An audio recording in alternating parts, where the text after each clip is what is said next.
one nation, under God, indivisible, with liberty and justice for all.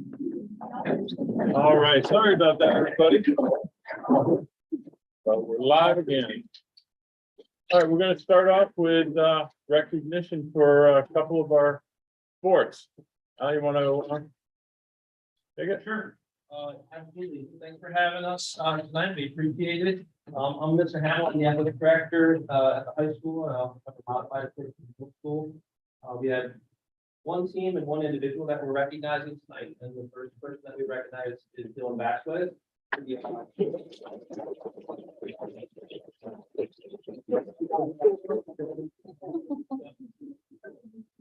Dylan was our only athlete on the cross country team to qualify for the state championships that were up in Verona. They were held in Verona, New York, and he went up and competed against the best runners in the state for all classes and did a wonderful job.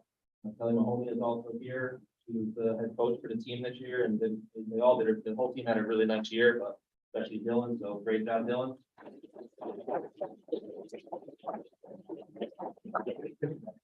And I'm going to read off the girls soccer. So our girls soccer team this year, they started the year off with only 13 players, a very small roster for girls soccer. And but the key to this team was that they had the right girls on the field and the right girls on the roster to be competitive. And I'll tell you, through the postseason, they really overachieved. And every game was very exciting to watch. They unfortunately went up to the Final Four in Binghamton. We just ran into kind of a buzzsaw team, Waterford, and but played a very competitive game in the semifinal. But absolutely a wonderful season. First time that our girls soccer program has ever advanced to the Final Four in New York State. So congratulations, girls. I'm going to call your names as I give them a round of applause. I call your name, just come up, start here, and just line up that way. Okay? We have Hudson Hyman, Daniel Ross, Courtney Kahn, Taylor Hyman, Hattie Kruger,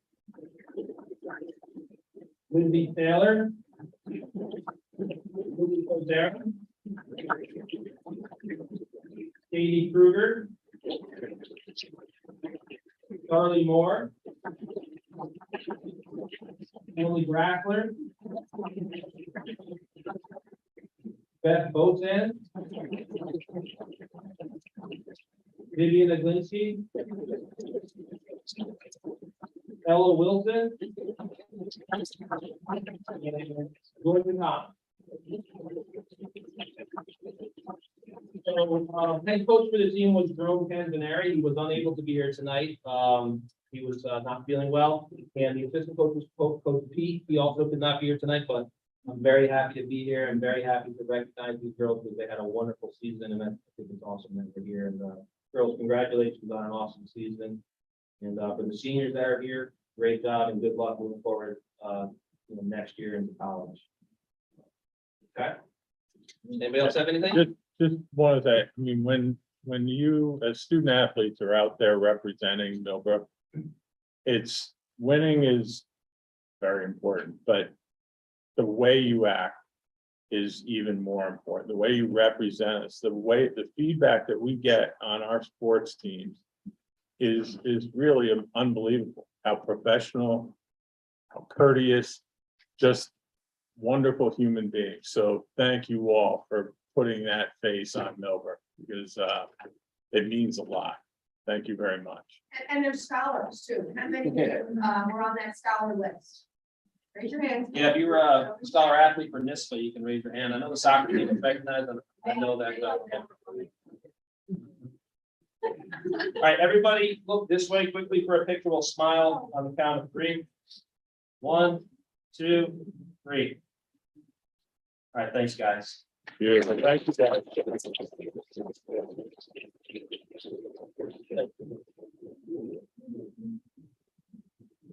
All right.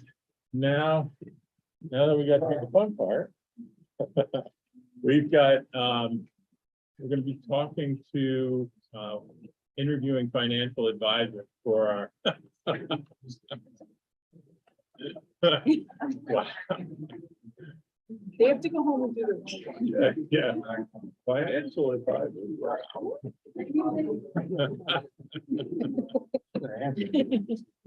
And there was. That's right. Anyway, the next three items on our agenda are to interview the possible financial advisors for us as we move forward. So first is Bernard Donegan. Hey, everybody. We're used to figuring out the room and everybody wants to.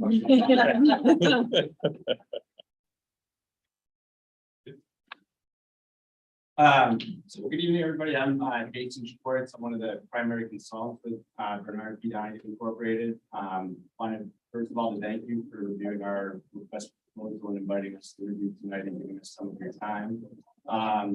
I have a real quick brief presentation I'll go through to give you a little bit of background and familiarity on who we are as a firm and how we think we can help assist the district with your capital needs. And then certainly I'll do some time at the end if you guys have any specific questions or conversations you'd like to have with us for some of the big items that are at the top of your list as far as priorities.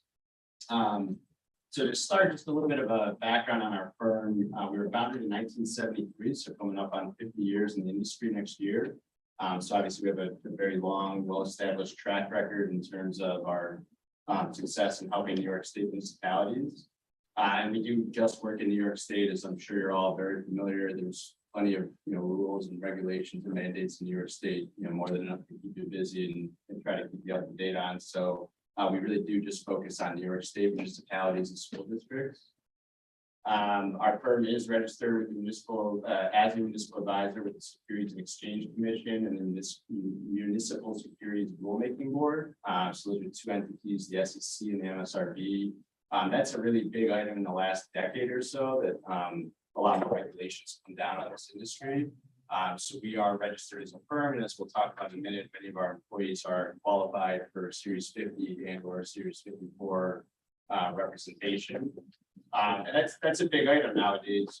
There have been New York State school districts that have been written up in terms of community violations. So that's something you want to certainly make sure that whoever you're selecting as a municipal advisor, they're properly registered and have a good, robust compliance program to make sure that everything is up to date and all the I's are dotted and T's crossed for your debt issuances. So that's one thing about us. And to that point, one of the things that we think really sets us apart is we just have one location. So we service everything out of our one office. We don't have regional offices, and we find that really gives us kind of a centralized and cohesive approach. We're able to have a very robust compliance program in terms of monitoring what all our employees are doing and making sure it's all consistently applied.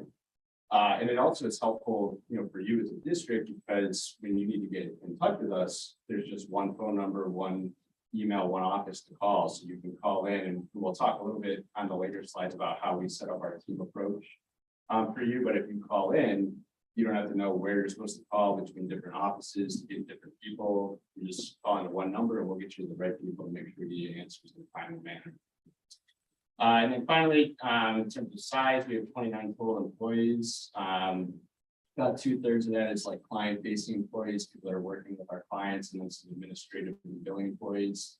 And out of those client-facing employees, we have 15 people who are registered with a Series 50 qualification, which is a municipal advisor representative. So essentially, they're qualified to give advice on municipal securities.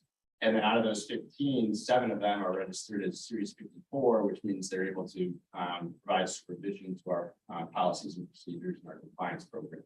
I believe both of those numbers are as much or more than any other firm in New York State that primarily services New York State municipalities.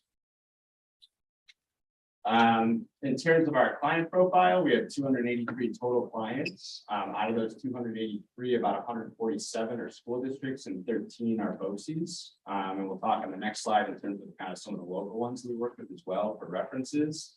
And one thing that I think is a really cool statistic that I just looked up earlier this year is that our average client tenure is over 20 years. And out of all those 283 clients, over half of them have been with us for over 20 years. You know, they've come on board and then re-upped with us for every project they've done since then. And 47 of those clients have been with us for over 30 years. So I think that really speaks and is a testament to kind of the client service that we give and the consistency of our approach. In terms of a local presence, just listing out a few of the districts that we work with. We work with 6 of your neighboring districts here in Dutchess County. You can see the list there, and all those districts we've been working with for over a decade. So a lot of consistent established track record in this area. We also work with Dutchess Posies on their recent projects, which I'm sure you're familiar with. So the $36 million project and the energy performance contract they did. And then beyond that, we also work with many of the neighboring districts and BOCES on the surrounding counties. So Orange, Ulster, Columbia, Putnam, Westchester, we have many clients in all those areas. So I would say, on average, we're in this area at least once or twice a month, if not more. So it's very easy for us to stop in and have meetings at any point and do that in an efficient manner in terms of travel time. And we do have in the RFP booklet the full list of clients if you're interested in seeing, some of those other districts outside of Dutchess County that we work with as well. And on the topic of references, I will just say, don't want to put anybody on the spot, but I think probably our single best reference that we have is not listed in the booklet. Elliot, I'm sure he's probably supposed to be a neutral party, but we worked with Elliot at his prior districts, and he's very intimately familiar with the service we provide and really some of the useful tools that we provide to districts in terms of managing capital projects. I mentioned earlier that we kind of take a team approach. So really beyond just myself, you're also going to have a few other people that would be assigned to you as a client. So we have 2 kind of municipal consultants who are the main people that do kind of the big picture planning with you and come to board meetings, committee meetings, and kind of public presentations. So that'd be myself and Melissa Kirkland. As you can see there, we're both qualified as Series 50 and 54 representatives, and we have about 30 years of experience in the industry between us.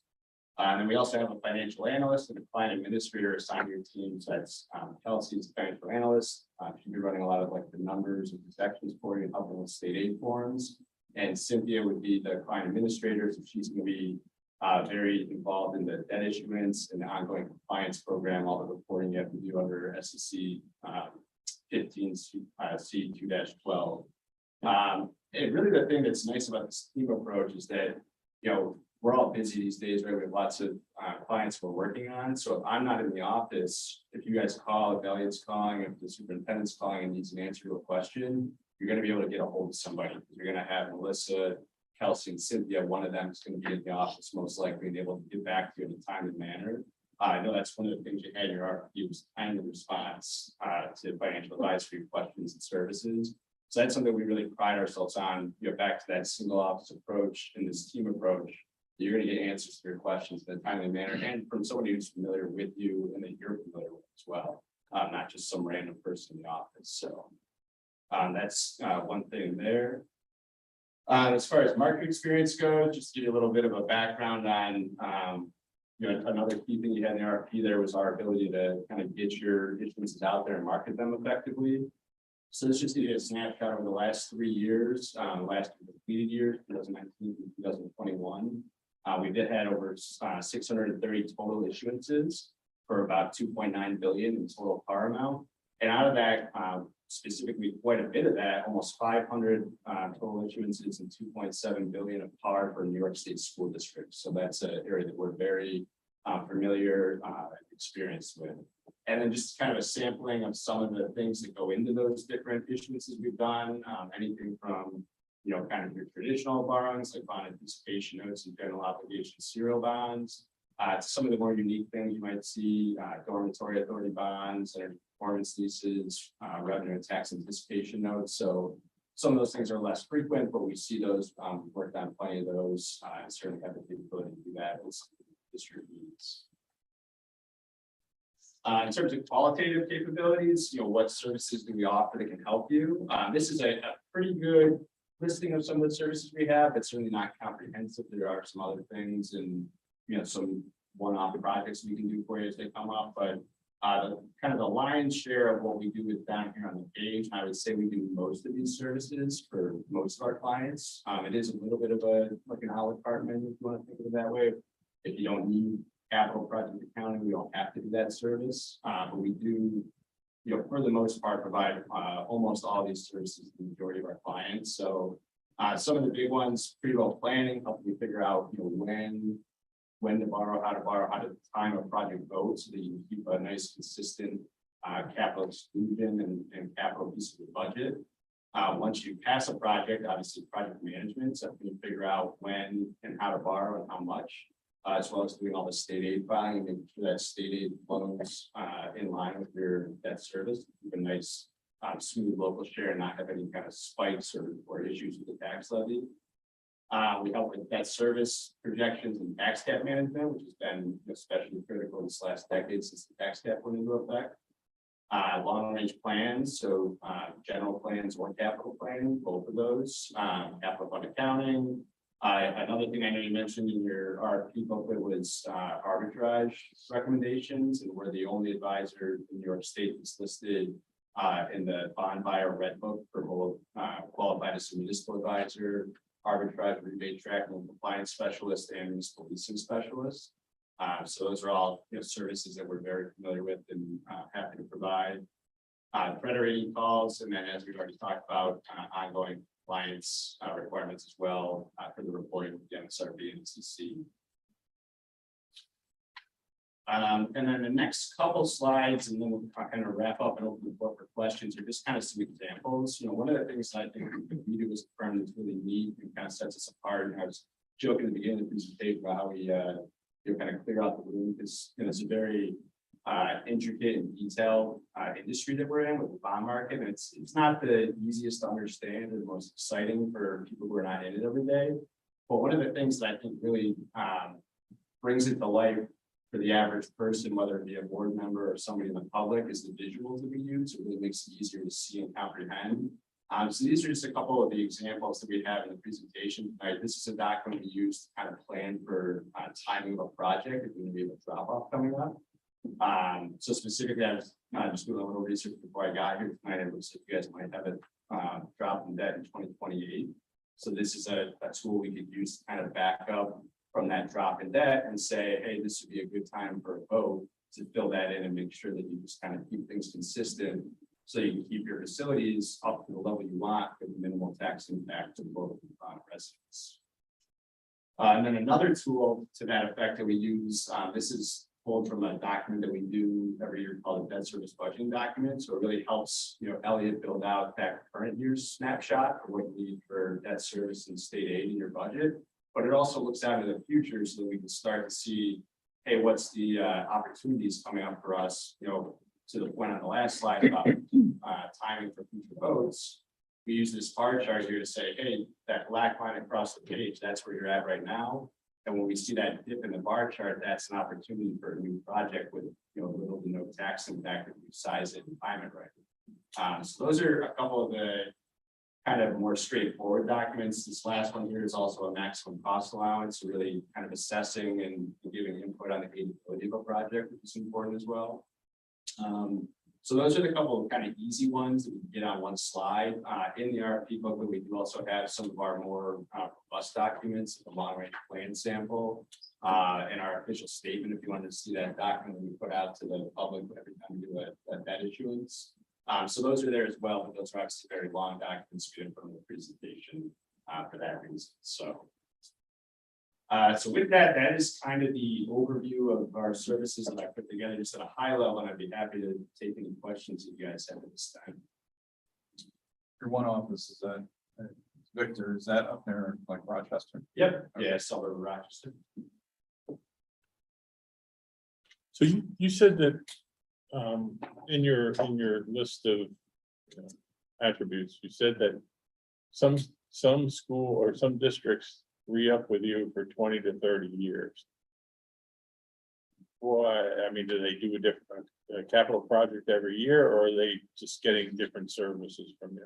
A combination. They may be, we do have some districts that do projects, every year, every other year, they're consistently doing projects. Some of those other districts, it might be that they do a capital project every 5, 6, 7 years, but then in between that time, we're still assisting them with that service budgeting component, helping them with the pre-roll planning for that next project. So, you know, a lot of times in New York State, these projects take 4 or 5 years. So by the time you wrap one up, you're already rolling into planning for the next one.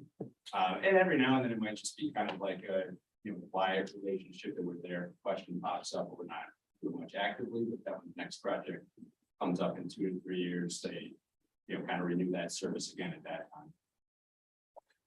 And I mean, I'm assuming your team can advise on how much should we take out of the capital reserve? How much should we take out bond? Should we do, you know, 40% of what we need now and then push 40% to, you know, 6 years from now? I mean, one of the first things we need is to figure that out. I mean, we know this thing is way bigger than a red bag, but how big it is and how much we can afford is something we need to figure out pretty quickly. Yeah, absolutely. That's, we've already got a few ideas just from poking around and looking at some of the stuff that's out there from your documents for your current compliance. We know you got, you know, some reserve money, there's the opportunity that drop coming up. And that's stuff that if we were brought on board, that we could jump right into running, you know, specific reports and getting those back to the board or facilities committee or, you know, whatever avenue you want to see that in.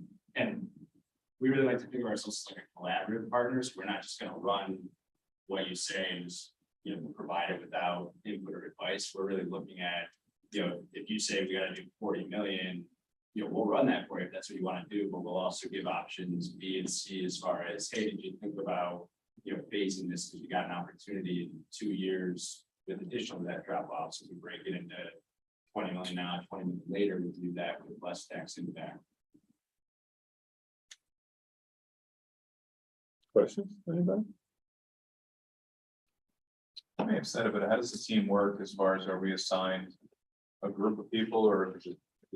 Yep, those 4 that were listed in the Okay, presentation, that's that what I would be your client team. So that's when you call the office, you can ask for any of us 4, we'll all be with offices. Okay. And how does the funding work? I mean, are we, you know, you had a list of services. If we call and say, hey, I need somebody to help me do this, is that just an hourly rate or is there some sort of Yep. you know, project level Yeah, so budget? we had a contract letter in the RFP that has all our fees there, but basically, at a very high level, how it works, we just have flat fees for any debt issuance. So notes or bonds, just a flat fee anytime we do any of those. And then everything else is on an hourly basis. So anything with like state aid forms, running reports, from board meetings, that's all just hourly. And if there's ever anything that might be a bigger project that you want, we need like a ball before we, you know, embark on that, or what the cost would be, but a lot of it's kind of just a little bit here and there as needed.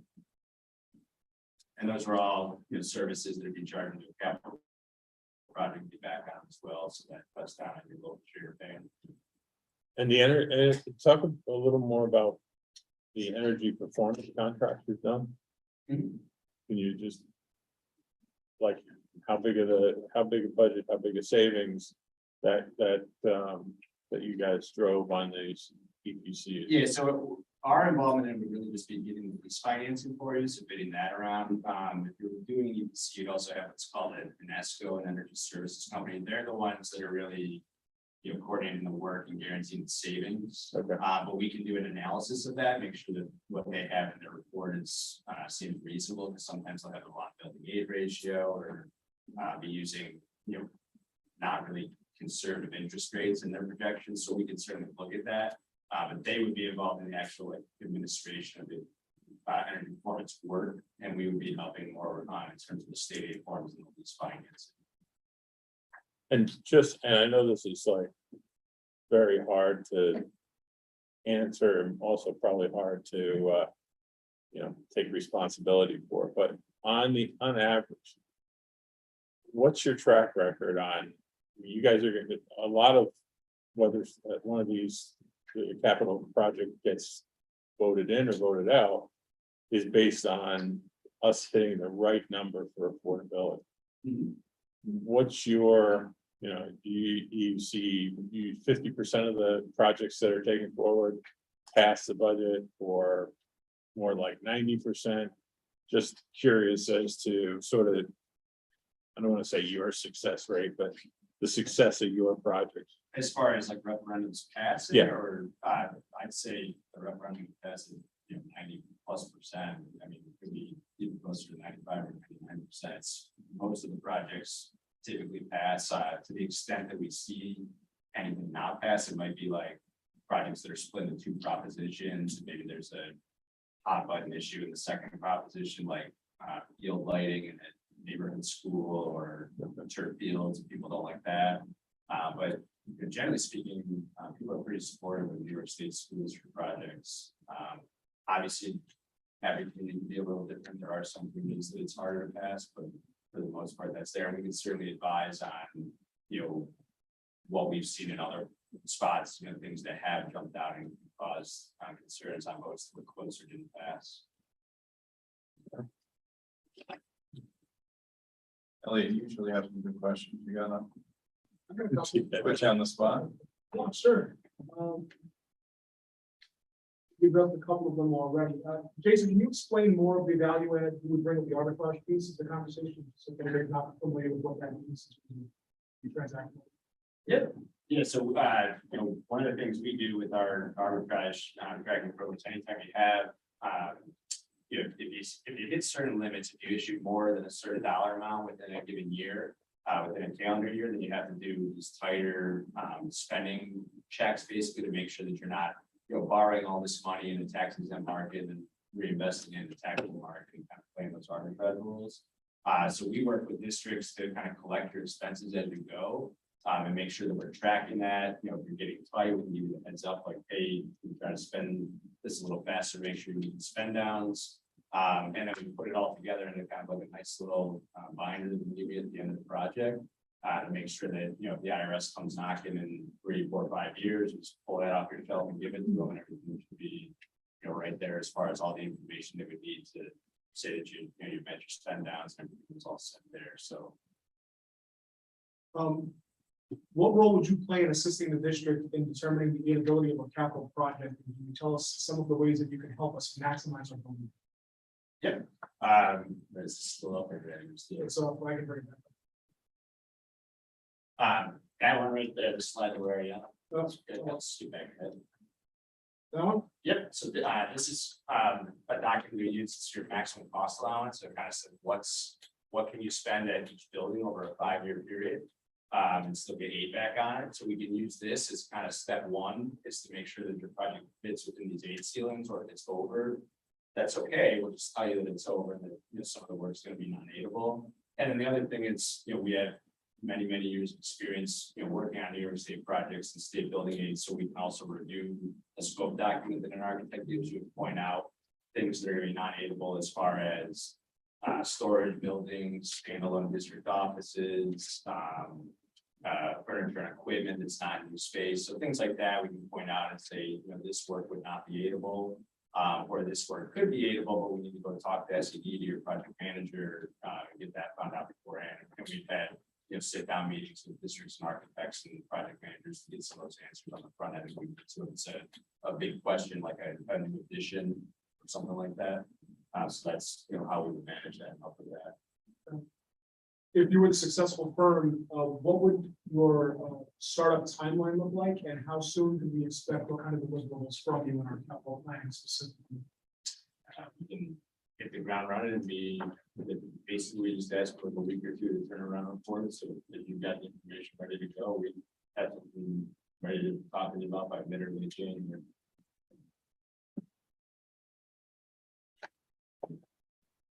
Same thing. Okay, is there any architects that you work with more than, like more than you, or, you do one here, but I do 5 with this architectural firm? We work with all the architectural firms quite a bit because we're, all over the state and all regions, so we see them all. And any other questions? Okay, all right. Thank you. Thank you very much. I appreciate it. Time and- Thank you. Have a safe trip back. Yeah. Along, yeah.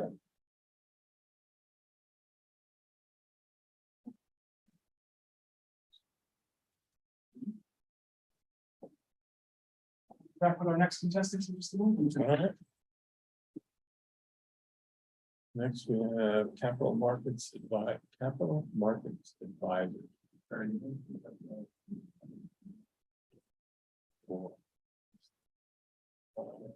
Yeah, I think we did. Here we go. These are one.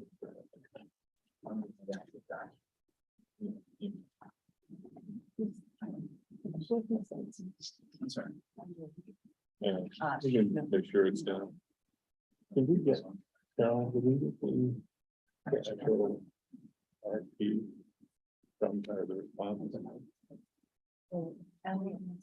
That's, we should get that, those.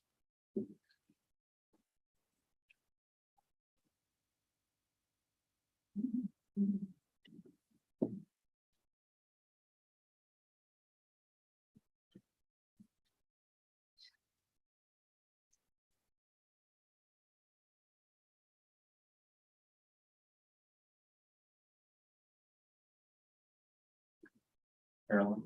Yeah. Good job on the Millbrook minute. Oh, you like that? Yeah, that was nice. You guys did that. Next time it'll be faster.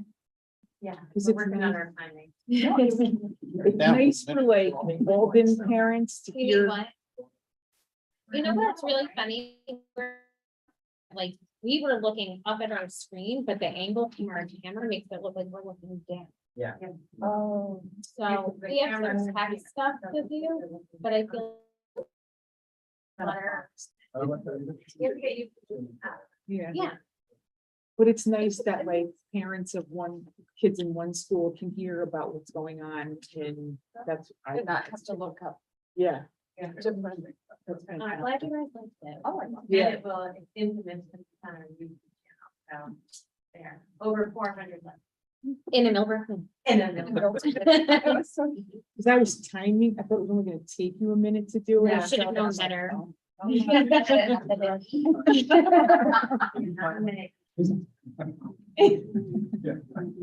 known better.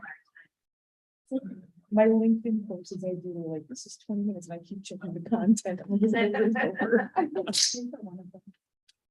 You're not like the alarm. The bomb.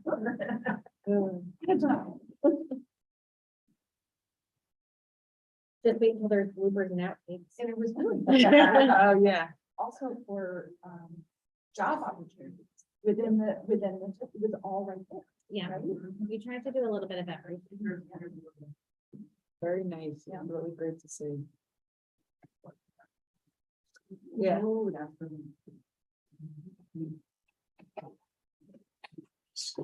Good evening. Hello.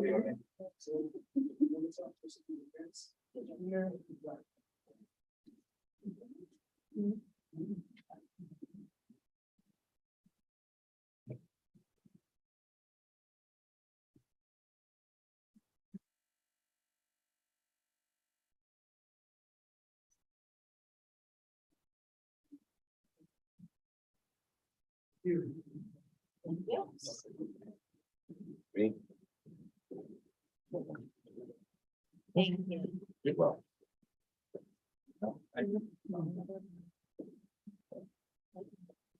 Yeah.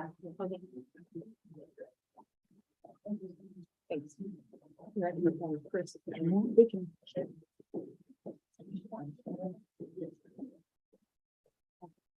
You know, you have. All right. Just to be sure, capital markets advisor. Right? Yeah. When they go through the whole thing and find out you just wandered in.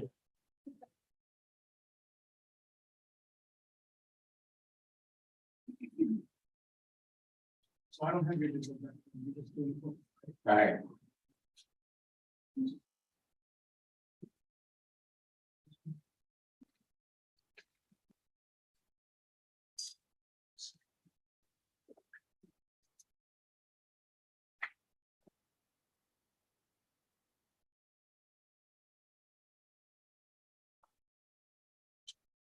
We wanted to jump right in? Yeah, whenever Yeah. you're I'm ready. sorry. Yeah. Okay. Good evening. I'm Richard Tortora. I'm the president of Capital Markets Advisors. I'll have my colleague introduce himself. I'll just a little background for myself. I've been in this industry for 35 plus years. Initially, I was in-house counsel for a broker dealer firm, Hampton Fitzgerald in the World Trade Center, followed by a stint as bond counsel at Hawkins Delafield and Wood, and then as a banker with Bank of New York.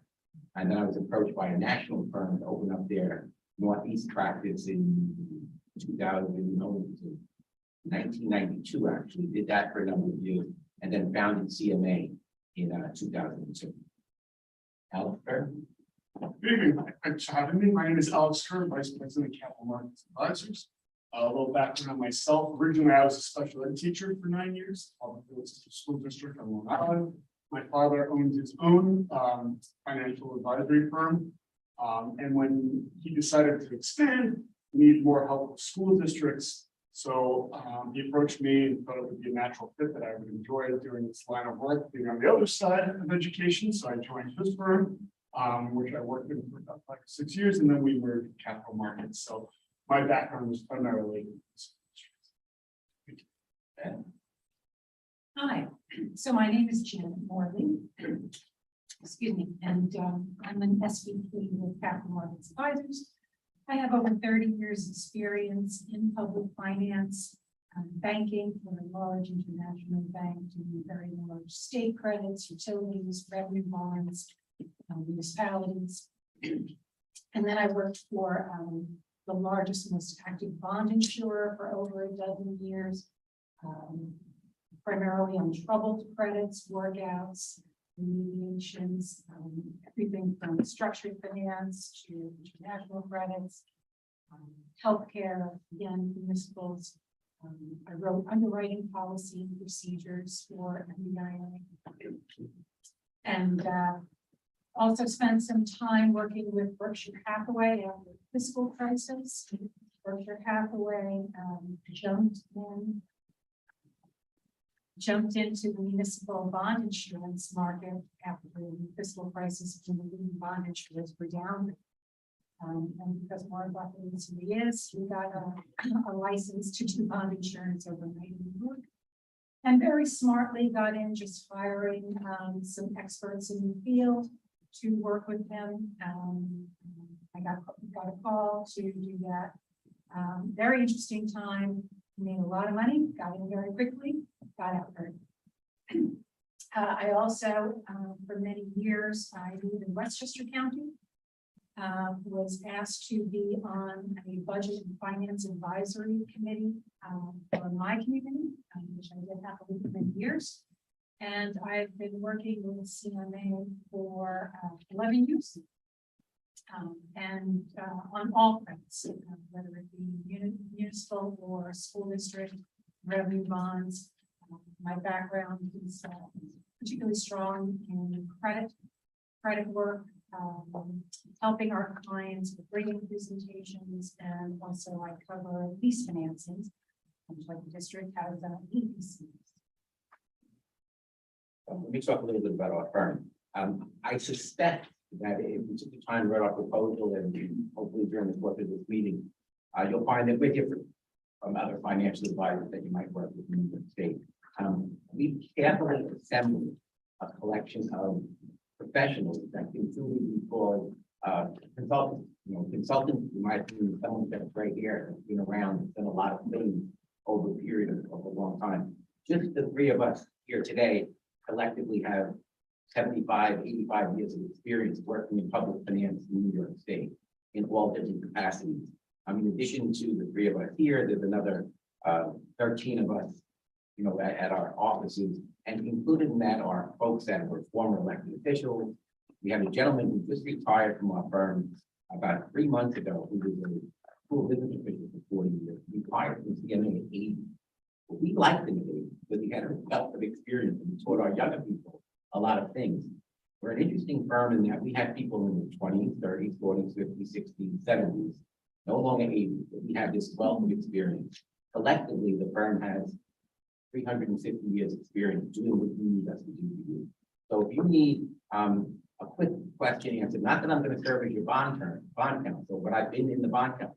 I know that part of the business.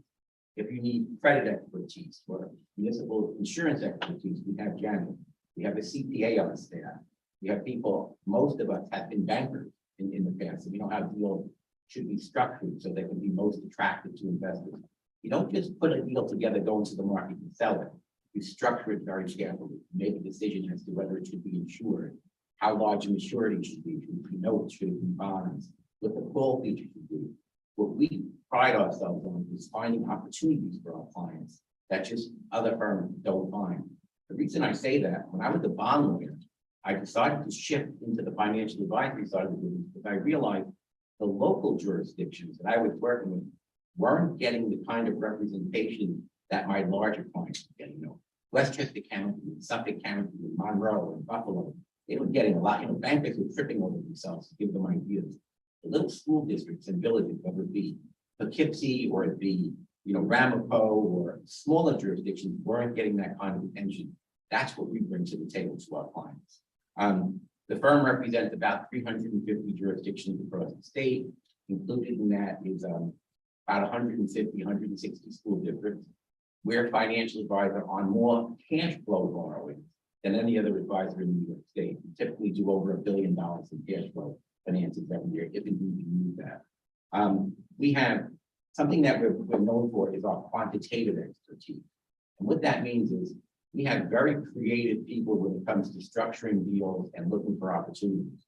Evidence of that is 20 years ago when we started the firm, we introduced a concept in New York State that we were told couldn't be done. And the concept was selling refunding bonds, which you did a year or so ago, selling refunding bonds competitively, where we structure the deal, we get it rated, we bring it to the credit market, we go out and sell it, and we allow market forces to compete for your debt that results in you getting lower cost of issuance and lower interest rates. When you negotiate a deal, you go out and hire a banker, you have to hope that that banker is the best banker in the market that day. And very often he or she is not going to. So we like competitive refunding. We did the first one in 2002. It took other firms in this state over a dozen years before they could duplicate what we did. But that's not unusual. We also were innovative. We did a program called QZAP, Qualified Zone Academy Bonds, that was introduced by Congress 20 years ago. The only entity in the state of New York that was using QZAP bonds, which were basically interest-free bonds, was New York City, because they had the sophistication to do it. But we found, we investigated, rolled up our sleeves, did our work. We started doing QZAP deals for our clients. We did a couple of dozen before any other advisors figured out how to do them. And we saved our clients tens of millions of dollars in doing QZAP. But the point I'm trying to make is our creativity is what makes us, I think, particularly valuable. We find opportunities. I mentioned, Janet mentioned credit skills. In addition to Janet, Diana Castaneda, who's on our team with the Moody's analyst for 6 years prior to joining CMA. I also mentioned other things about being creative problem solvers. I'll mention one more. In 2007-8, when there was the fiscal crisis, our market froze up because bankers weren't willing to give us the 2% good faith deposit that's required on a bond deal. So if we were selling a $10 million bond deal, the bankers had to send us a good faith deposit for 2%, 5%. I had Citibank call me saying, we're not going to bid on the deal. We don't want to freeze up our money, because they would send the money via a check or via a surety bond. Surety bond companies all shut down during the fiscal crisis. And we didn't have liquidity. So what we said is, it wasn't genius, it was very practical. Why don't we use Fed wires so that the bank can push the button on the morning of the deal, the money would land in the client's account. If they won, we'd keep it. If it didn't, when they push the button, the money's back in the bidder's account the same day. We brought liquidity to the market that otherwise wouldn't have existed. It took the state of New York about 6 months to codify that, but it took other advisors and bankers about 60 minutes to figure out what we did, and everybody jumped on the bandwagon. So just a sign of our creativity. Let me pass it to Alex, who's going to talk about your debt program. Thank you, Rick. So we're on page number 3. I know the time is limited and we can talk all night about all the different roles a financial advisor can play in the district. But one of the most important roles that we do play is monitoring the district's debt. And on this page here, on page number 3 of the book, This is just a simple debt profile for the district. Looking through, we looked at the district website. We can see that I can see that the district's already contemplating, I believe, a new capital project. In May. The reason I bring that up is when we look at the district's debt profile, in this little chart here, you can see that the district has debt falling off. In 2028, roughly around 600,000, and again in 2035. Obviously, for most districts, you want to present your community when you're going out to a new capital project. You want to present that as a debt neutral borrowing, to the best of your ability, and depending on what projects. What project you're going out for. What we do with our debt profile, this is something we do for every one of our clients. We constantly monitor and update it and look to see where there are opportunities so that when you do go out for your community, we're already prepared to tell you that for this 600,000 that's going to drop off in 2027, for instance, you can do a $10 million borrowing over 15, 20, 25 years so that we can help structure your capital project to meet your needs. It's again to make that a debt neutral borrowing. And this is a template, a model that we constantly are updating, looking for those opportunities. As most of you know, it's a long, tedious project to get a capital project from beginning to end, something else. So the more chances, the more opportunities you have to prepare in advance, it's the district's best interest. Also on this debt profile, we also show the energy performance contract, EPC lease, the debt that's outstanding, that also drops off in 2027. Part of monitoring a district's debt profile would also be to look for, as Rich said, refunding opportunities. With a little bit more information, we don't necessarily would have for your energy performance contract, but if we were to be appointed as your financial advisor, one of the first things we would do is ask for some of that information for your EPC, what your prepayment balances may be, what other options are in that contract, to see if we could do a possible refunding to save the district monies. Having said that, looking to the next page, we've already identified a potential refunding that the district could act on relatively soon. As Rich did mention, that's really the first thing we look for when we are looking at our client's debt profile is there an opportunity to save the district money? The history of this potential 2023 refunding bond is way back in 2003, the district issued bonds. And actually, my firm, NIMAC at the time, before we merged with CMA, I was working on the Millbrook account. So I remember that bond deal. And we issued those bonds with a 10-year call feature. The reason that we do that is that we give the district the opportunity of 10 years down the road, market conditions may change. If you issue bonds at 4% and now the current market rates are at 3%, obviously there's an opportunity there for you to refinance that debt to save the district money. So we did that, and in 2013, when 10 years rolled by, the district decided to do refunding. We did that in 2013, and you capitalized on that opportunity to save the district money. That call feature in 2013 comes due in June 1st of 2023. So that is why we consider this an upcoming potential refunding opportunity. Way back before President Trump took office, we had something called an advance refunding that's permitted. You were able to refund or advance refund any of your current bonds before their call date. That is no longer permitted. What is permitted now is called a current refunding, and the current refunding is a refunding that takes place within 30 days of the call date. So this potentially We issued them 90 days. I'm sorry, 12 and 10 days. 30 days, right? Spoke there. So this refunding now that I'm going to discuss, again, it's the call dates on June 1st of 2023. The reason why I keep mentioning that date is it's very important if the district does want to move forward with this potential refunding to act sooner rather than later.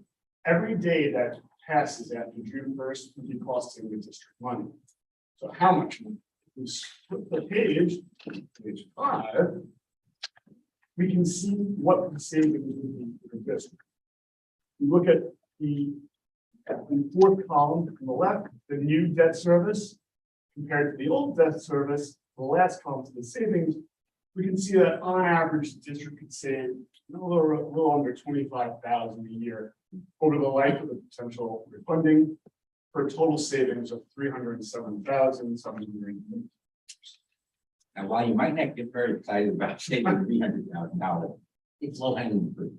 And we always look for opportunities. The savings that you save, the 307, is net of your cost of issuance, which you would fund with a portion of the proceeds of the refunding bonds. So you wouldn't be taking money out of your pocket to pay the cost of issuance related to the issue. And the savings, as Alex said, you lock them in, and they're guaranteed for each of the next years, 2023 through 2035. Again, low hanging fruit. We try to be very proactive, whether it's finding refunding opportunities. Very often people issue refunding bonds and just kind of forget about them. They forget that refunding bonds are also callable if you trigger, if you have a call feature on them, and you can bring them into savings. This would be a rather extraordinary opportunity for the district and reflect very well on management, because it's a refunding of a refunding, so that you got basically got a third bite of the apple. Management is one of the key factors of your credit rating. Your ability to identify an opportunity on like this and capitalize on it will reflect well on management. And one of the things that we're very proactive about is your credit rating. Getting you the best credit rating gets you access to the most bidders and the lowest cost of capital. You want to talk about this one? Okay, the next slide is kind of interesting. We've all heard, interest rates are going up, interest rates are going up. But in actuality, I don't know if any of you get our newsletter. We put out a monthly newsletter, the holiday version. You can pass these out. The newsletter had a couple of features. We're the only firm in New York State to provide the newsletter to our clients, because we want our clients to be very well informed. The newsletter has a number of features, one of which it shows results of sales in the prior month. It also shows interest rates on the day we send out the newsletter, interest rates a month earlier, and interest rates a year earlier, and by credit quality. So we'll show AAA interest rates, AA, single A, EAA rates, because we want our clients to be very well informed. I started by saying how interest rates are on the rise, but in actuality, over the last month, interest rates in our market came down dramatically, especially on the short end of the yield curve. So if you look at the chart on page 6, which runs through November 1 through November 30, you'll notice that in all maturities, interest rates have dropped dramatically. That's important because, not that we want to, we can't really prognosticate as to where rates are going. When Alex talks about a refunding, we want to lock in those rates at the lowest possible opportunity, such that you're going to secure the savings for the life of the refunding bond issue. So the client being well aware of what interest rates are is important. The other thing that we do in our newsletter, we always have a topic of interest or two. So Janet wrote an article about green bonds recently. There's an article in there now about a change in the rules with Moody's and the way they look at credit. They're very focused on credit because there's a direct correlation between the credit rating, access to capital, the number of bids, and the quality of the bids. So speaking of credit ratings, I'll pass it to Janet. So as Rich said, credit ratings are important. The district is very well rated. It's AA2, the last rating was done, of course, with the funding bond issue not that long ago. The majority of credits in New York State rated by Moody's, with the bell curve, the majority of those district credits are AA2. The district has very high wealth indicators, which is excellent. Challenged a little bit by some declining enrollment with some pressure on your scorecard. And challenged a little bit, not so much from your debt levels, but FOTA, which is really a new factor in the methodology that Moody's is currently using and which applied to you at the last rating. They OPEB is other post-employment benefits. retiree health benefits. Again, Moody's changed their criteria a little while ago. They use a scorecard approach, which is really kind of a plug and chug of data and metrics to come up with a baseline rating. And then they have the ability to notch up or down based on subjective factors, amplifying factors, management after they have the questions. The district scorecard actually comes out at a AA3. But because of those amplifying factors, they gave you a notch higher rating, AA2. So you should be very, very proud of that. OPEB has been an issue for real credits ever since GASB 75 changed the presentation of that liability. And rating agencies will take a look at that. And when they're comparing credits, they're looking to score credits throughout the country. We want to make sure that there's kind of a level playing field of AA in New York is a AA in Texas. And of course, there are areas of the country that just don't have that full liability. So the recent methodology change really addresses that feature. We talk to the rating agencies just about every single week. We are very active in the market. Again, as what you mentioned, we have credit experts on staff. We know what they're looking for. When we work with our clients, we'll often put together a rating presentation in advance, particularly if you haven't been in the market for a while.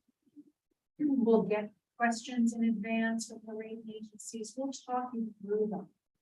Because invariably, we know what their next questions. We know what they're looking for. We can kind of anticipate what they're going to ask you beyond the questions they've written down. So we like to always have those meetings with our clients, and even doing pre-work because we're so knowledgeable about the metrics that they use, the criteria that they use. We will proactively come up with our own score and anticipating what questions they might have in advance and proactively address them with the rating agency and of course their industries.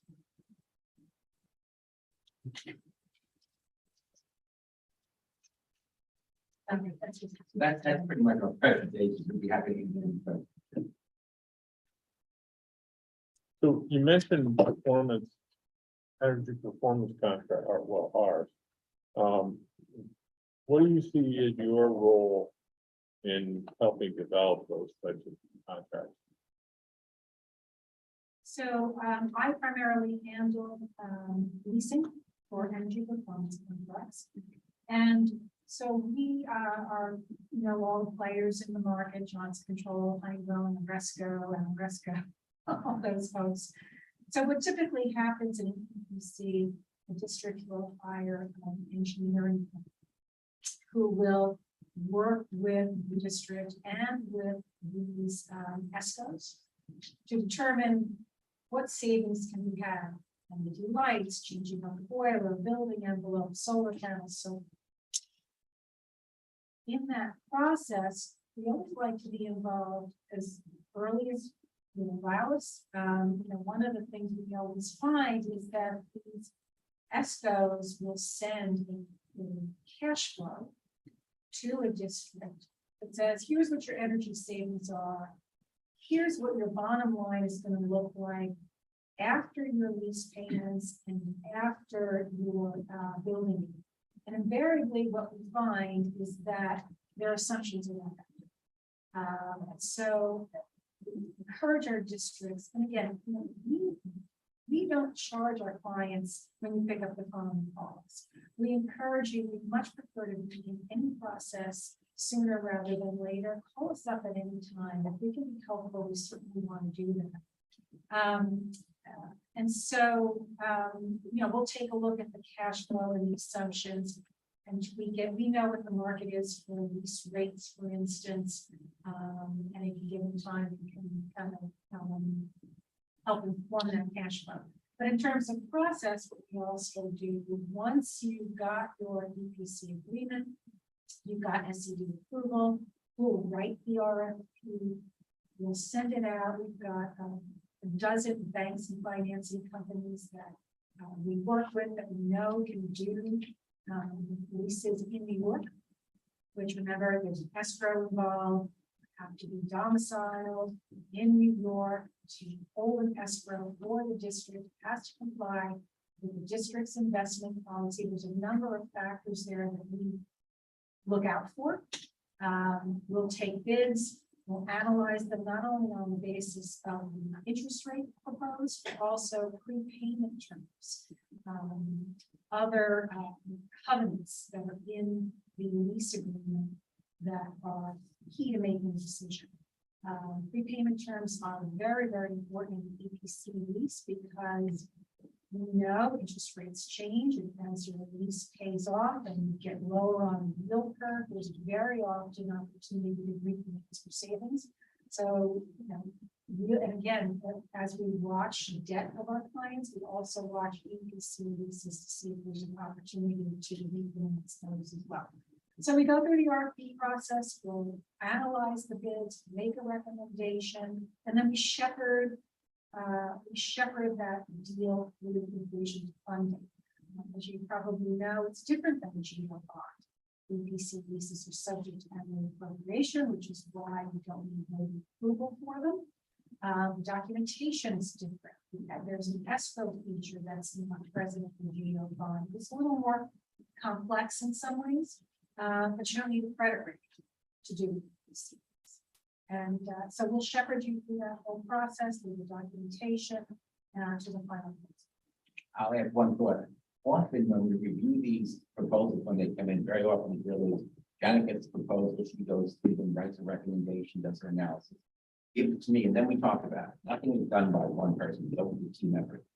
Often it's the case that we don't make a recommendation to award to the lowest bidder, because often we're the lowest rate, because often the lowest rate has a bad quality.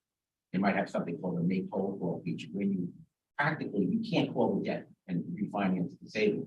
So often they'll put in that low roll rate, teaser rate, if you will, with a bad call feature, hoping that we'll grab it.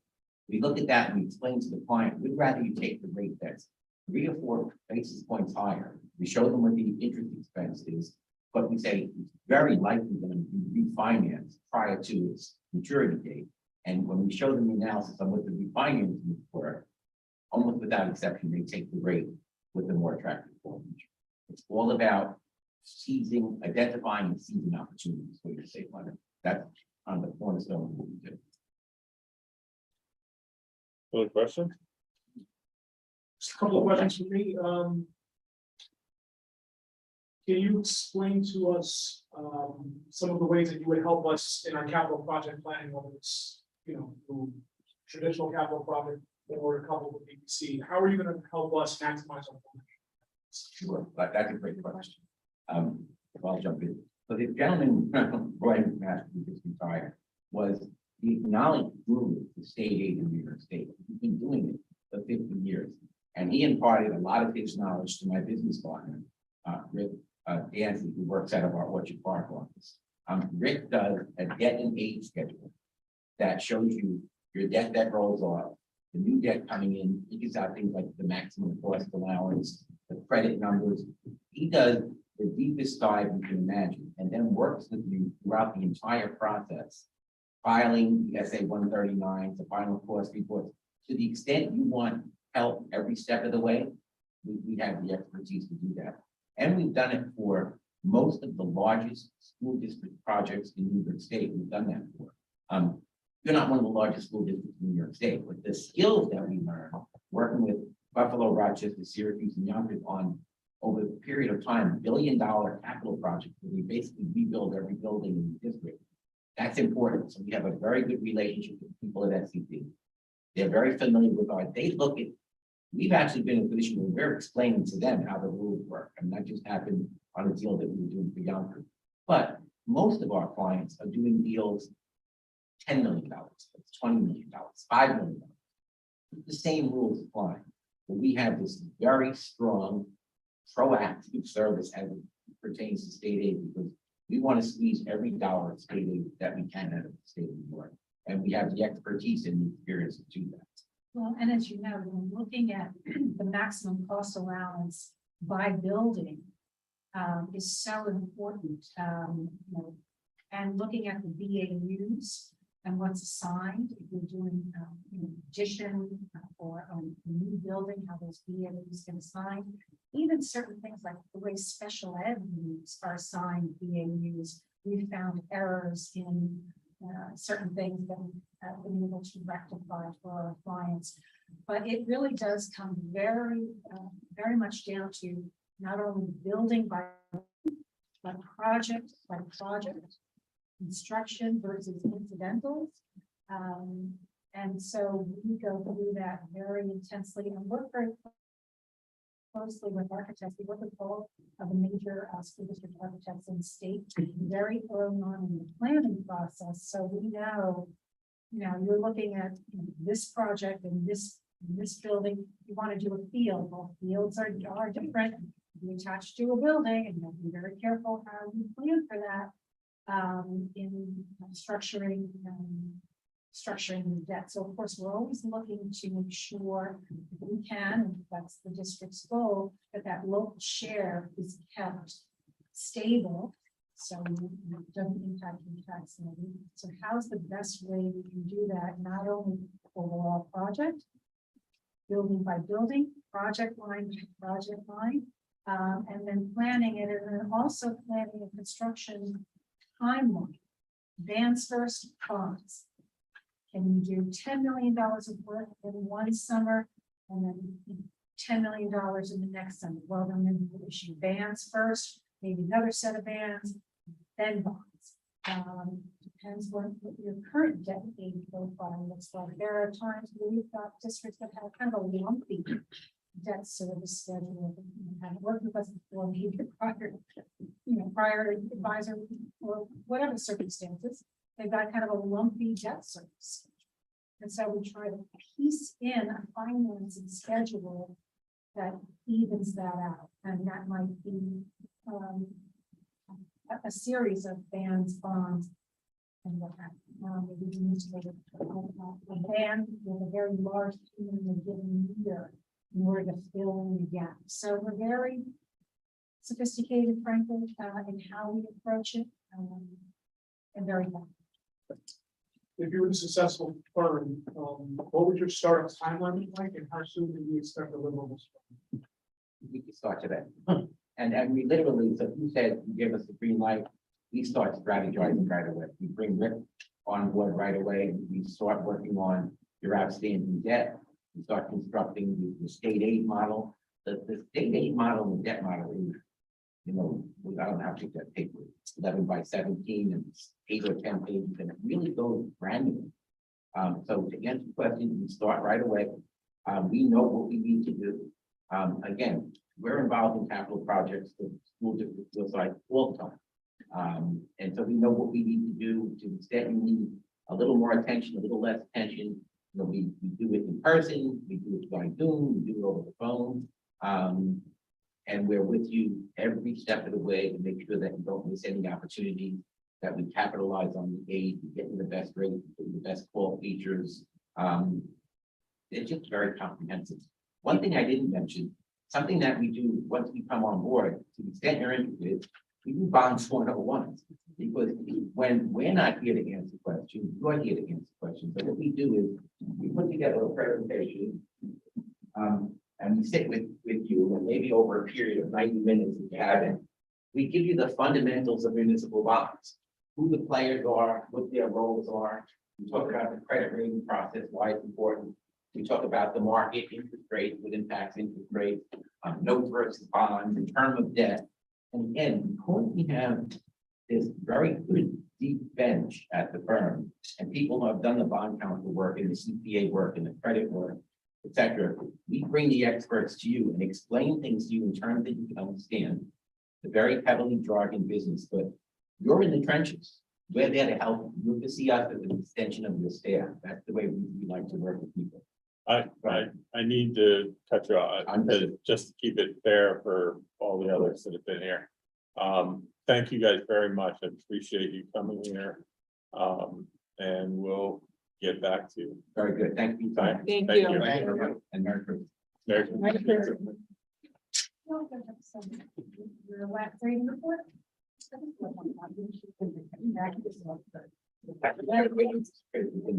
Appreciate that so much.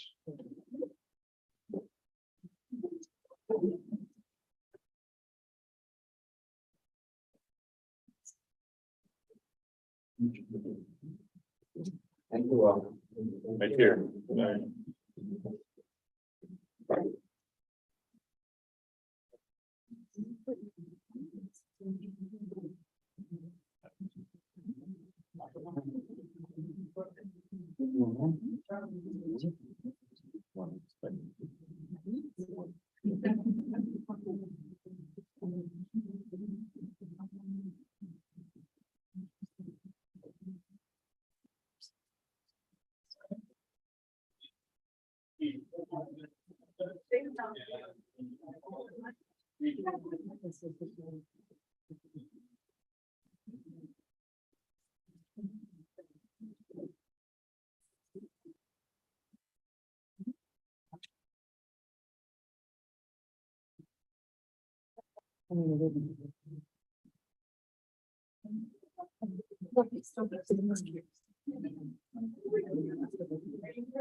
I,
All right, so next on the agenda is.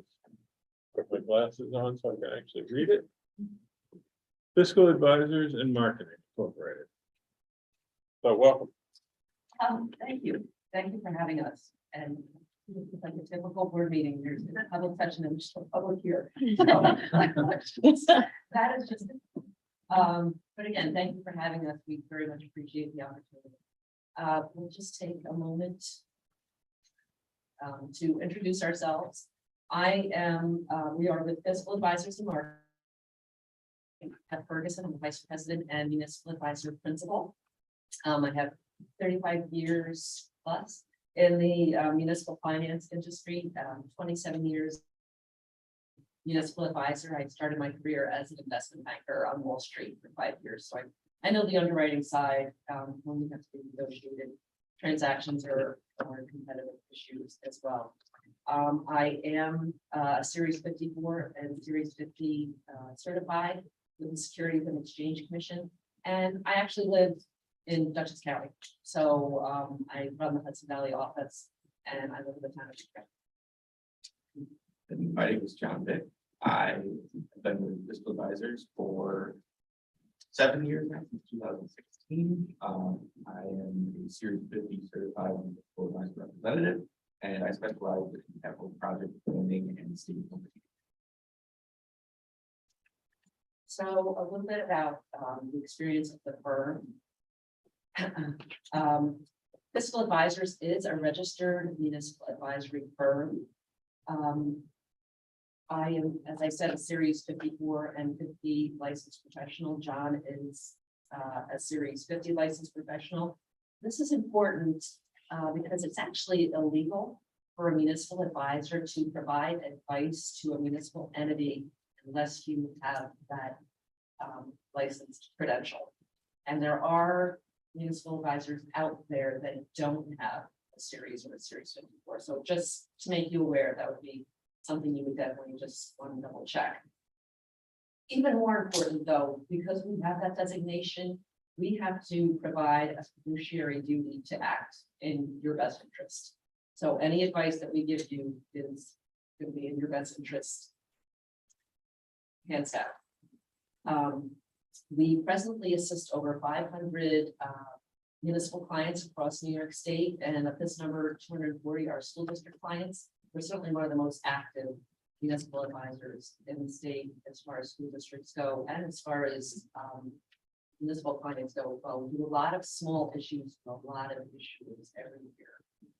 We were incorporated in 1967, so we are celebrating our anniversary this year, and to date we've done about 65 billion of obligations. We're ranked in the top 10 municipal advisors across the country in terms of number of issues brought to market. We do maintain 4 offices across New York State. I run the Hudson Valley Region office. There's a Capital Region office. Syracuse is our headquarters where most of the professionals are located. And then we also have a Western Region office. In the Hudson Valley Region office, just so you know, I mean, I do act as municipal advisor to Dutchess County, and I do have some other municipal clients in the county as well. As a result, I'm readily available to attend, workshop sessions, public sessions, any meetings as needed. And there are no out-of-pocket expenses for travel, our time to and from the office, mileage, any of that, postage. It's all included in our fees.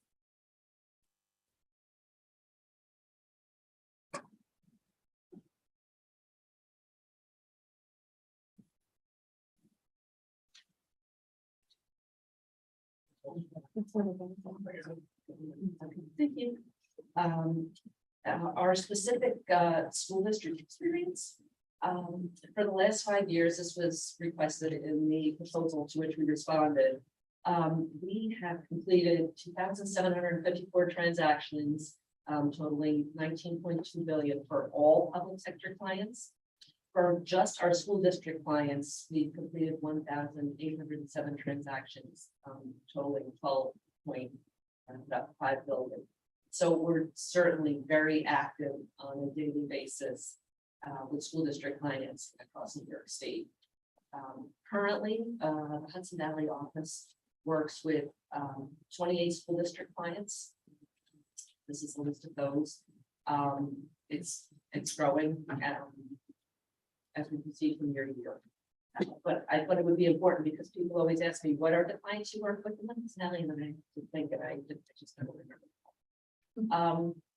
Certainly, highlights of our work with clients include, I think one of the most important things is developing multi-year financial plans for capital projects.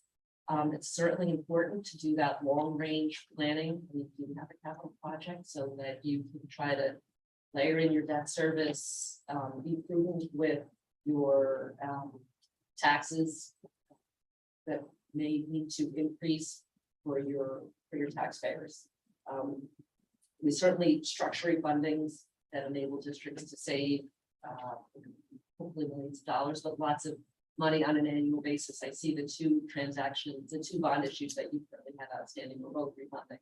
So it's smart to take advantage of that when you could.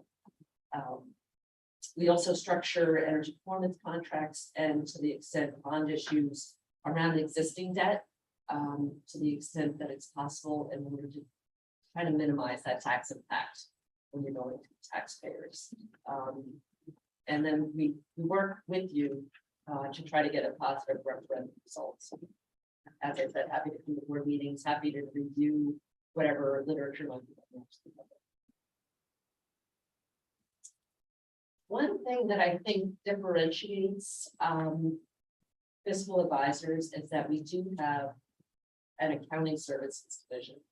And I'm gonna let John talk about that a little bit more because it's not something that the other financial advisors have in-house. So, thanks. Bud.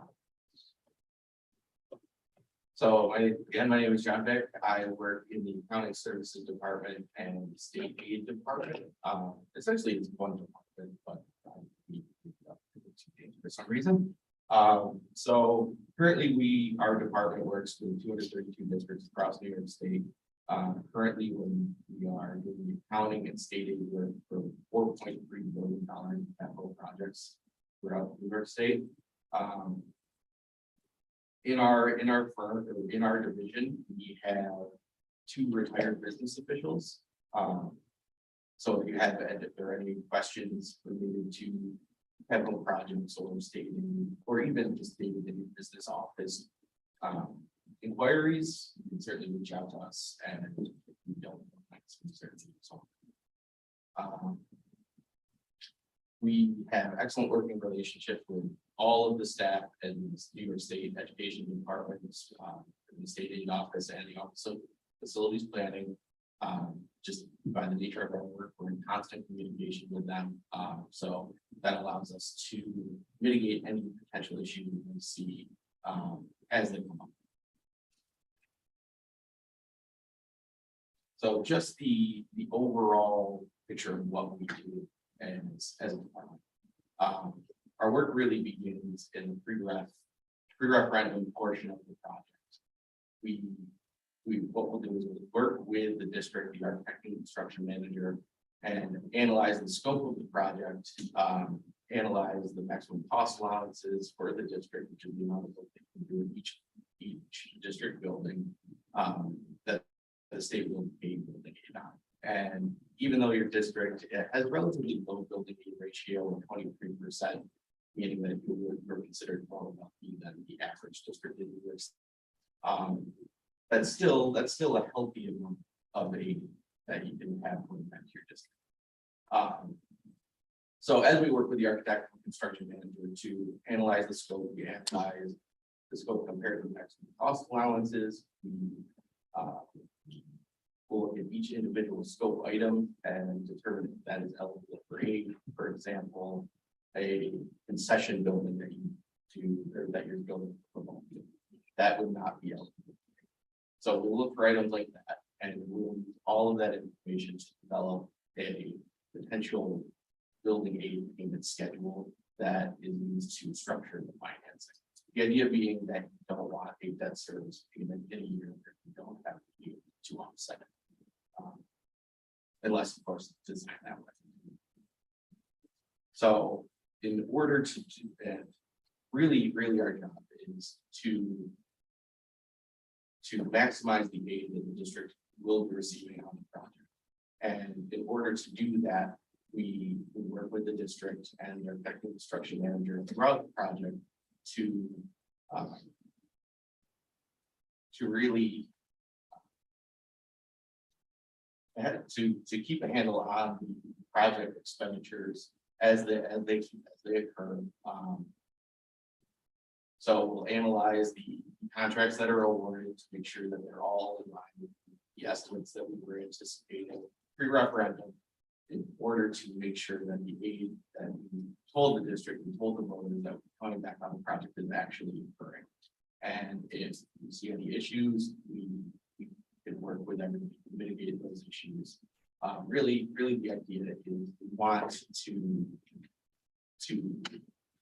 have the district receive the aid that we told the voters that we would be coming back further. That's really our end goal. And we take care of all of the state aid filings that are necessary for that aid to begin. And like I said, if there are any issues along the way, we have the experience to mitigate those, and with our great working relationships with the state, we are able to really make it a smooth process. So before, that's okay. I was gonna say before, we go to the next slide, I kind of skipped over one. So in addition to all the services we have for the district, with the accounting services division, you will also get all of the services that are required on the municipal financing side. Beginning with any work that's required through the referendum, working with the district to structure the bond issue, layering in the debt to the extent possible, verifying the bids when they come in, completing the disclosure documents, doing your continuing disclosure on an annual basis. We do provide the full gamut of services that are required for any municipal deal.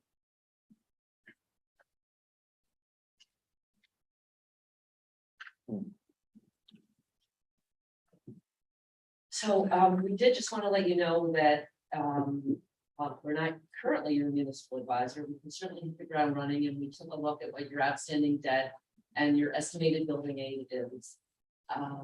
Just to see where you are as a quick picture for today. And we certainly, there are 2 issues, bond issues outstanding, and you certainly have aid coming in on more than just those projects. It looks like there might be some older projects or maybe some projects with cash. And so you're this is what you look like. It's the first column, your total debt service, then your estimated building aid, and then your estimated local share. And there is a drop off there in 27, 28, because one of your bond issues is dropping off, which is probably a nice spot to be in if you're planning to do a capital project. That can certainly help with your tax impact. The next couple of slides are more for informational purposes. If anybody has questions, I can certainly refer back to these, but this just shows you what, we mapped out what your outstanding debt is and principal and interest and what dates. And then I know this is too small to read, you could need a magnifying glass, but this is your estimated building aid by project at this point in time. So everything ties back to that former slide. And then finally, I know you are considering a capital project. I did look online and I saw the RFP for project manager, I think it was, and the timeline looked all very reasonable to me. So we put this together based on the fact that it looked like you might be filing, and everything goes according to plan, a final cost report in the by December of 2026, so that your first year of aid would be 26, 27. You have both that you're considering a 20 or a 25 million. So I just did a proposed issuance of 25 million. That's the first set of numbers here. This is more to just get you a feel that we know how to model this sort of thing. There's a lot of assumptions here. We don't know how quickly you'll need to spend the money, so we had to make some assumptions on that. We saw that there is a capital reserve of approximately 7 million. So the second set of numbers are like, well, maybe if you use the whole 7 million on the capital project, how much would it bring down what's left for the taxpayers? There's just a lot of information that we would certainly be working together with the district in order to come up with the best structure for the district and its taxpayers. Certainly, I would think the district might want to stay in bond anticipation notes for at least 2 years, even though aid will start to flow, so that you hit that fall-off spot in your debt service. But certainly, something, and then the other projects that we are not aware of, but certainly it would be sort of an ongoing process. And we certainly see ourselves as an extension of staff, so you can call us at any time. And we're happy to do as many iterations as are necessary. And there's no extra cost for that. The fee is what the fee is for the financing. Even if you do pre-referendum work and you say we hope that the referendum passes, there's no charge until the deal closes. And then finally, I just have a list slide here, I select your flow advisors in marketing. As I said, we are series 50 and 54 licensed professionals, and our fiduciary duty is to districts. We are an experienced team. I think we take this very seriously. Our dedication is to our clients and to our firm, and our professionalism is very high. I think, as an aside, we certainly don't have any outstanding litigation, SEC, investigations or anything like that. That's something else you might want to just check to make sure. We certainly do not, and we feel that's very strongly about that. I'll say I'm the established firm. We've been in business for over 55 years, so that brings that breadth of experience, certainly across New York State and with school districts. Our state aid specialist will maximize your building aid. We will make sure that the bond is structured to match that building aid. I have seen circumstances. Other firms, I haven't seen one with us, where there's a mismatch, and that's certainly something you want to take very seriously, because you don't want to have a year where you're having debt service, where you don't have aid, even though you are a lower aid district than some another district that has 98% building aid. That's certainly something, but certainly something to be considered. Considering. We certainly have very strong working relationships with state education department, facilities planning work. We are very limited staff there right now, but certainly we are able to call them when necessary and get somebody prevention. And then proximity to the district, say 10 miles away. So I'm happy to be here at a moment's notice if necessary. Thank you. We're certainly happy to take any questions you may have. Thank you. Questions? So you have the people in Dutchess County to, because this is gonna be, have multiple phases to even beginning or getting the capital project moving forward. You have the staff in Dutchess County or in this area to deal with helping us put it together for the public, helping us to figure out, is it 5 million, is it 50 million, whatever those steps are. You have the people that can work with us to do that. Absolutely. So while I run the Valley office from Dutchess County, I am here. So, and we have found COVID, but even before, the support staff is in the Syracuse office, but it's seamless the way we're able to work with one another, but through email and over the phone, and here from Syracuse tonight. So, we're happy to be here whenever you need us. And frankly, we travel across all of New York State all of the time. So we here at any time of anything. And are there specific architects that you work with, or? We work with pretty much every architect in New York State. I'm not sure if you have an architect right now, but chances are we have done multiple projects with them. Anybody else? Other? So you touched on the building aid piece a couple of times. What are some of the things that you can do to help us maximize our building aids? So that really starts at project conception. We look at the buildings, like I said, the buildings maximum cost allowances, which are the maximum amount of report that the state says you can do within a 5-year period of any doing, and they reimburse the district at the building. So those are broken up into construction maximum cost allowances and incidental maximum cost allowances. Construction maximum cost allowances are what that you do in the building, classroom renovations, new bleachers, things along that line. And the incidental maximum cost allowances are your professional fees, but that all the incidental cost allowances also do site work, so parking lots, field work, field lighting, things of that nature. Those are considered incidental maximum cost allowances, which are inherently a lot lower than the construction cost allowances. So if you have a project that has a lot of site work, we can look at that and say, we can say, okay, you're doing this much site work at this building. That means that this is over maximum cost. We're able to shift other incidental costs, i.e. architect, construction managers, other professional fees to other buildings to maximize the gain in all of the buildings that are available.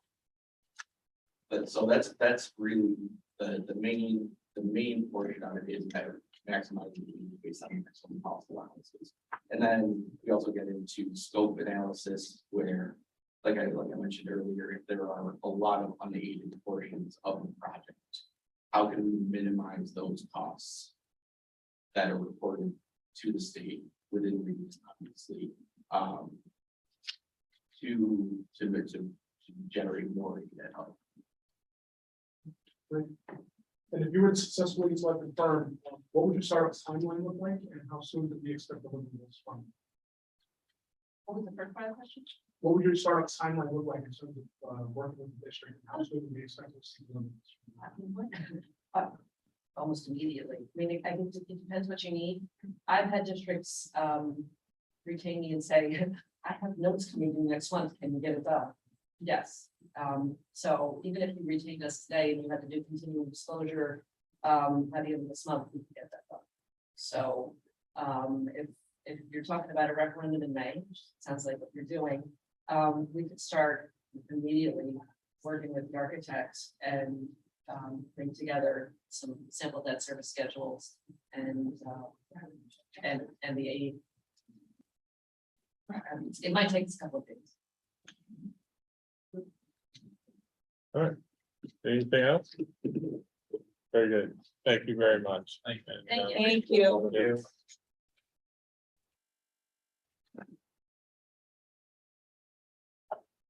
What do you make a decision?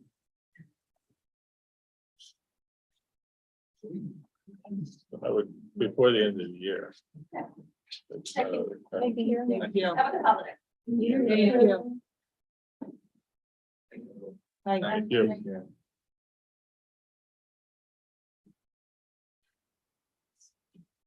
All right.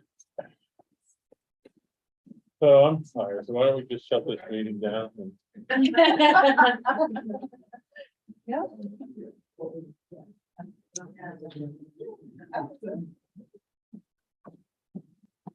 all right. Okay. The next part is to work with education elements. Give us, take us through where we are. Hopefully everybody in, not just the board, but everybody in the district and everybody in the community is aware that we are building or rebuilding our strategic plan. So just want to introduce yourself. Hi, everybody, really appreciate you giving us some time. We know you have a lot of presentations, so we'll try to keep this to about 15 minutes and give you just the right amount of updates. We have some exciting things we've completed, and then we're really excited about sort of the next phase that we're moving into.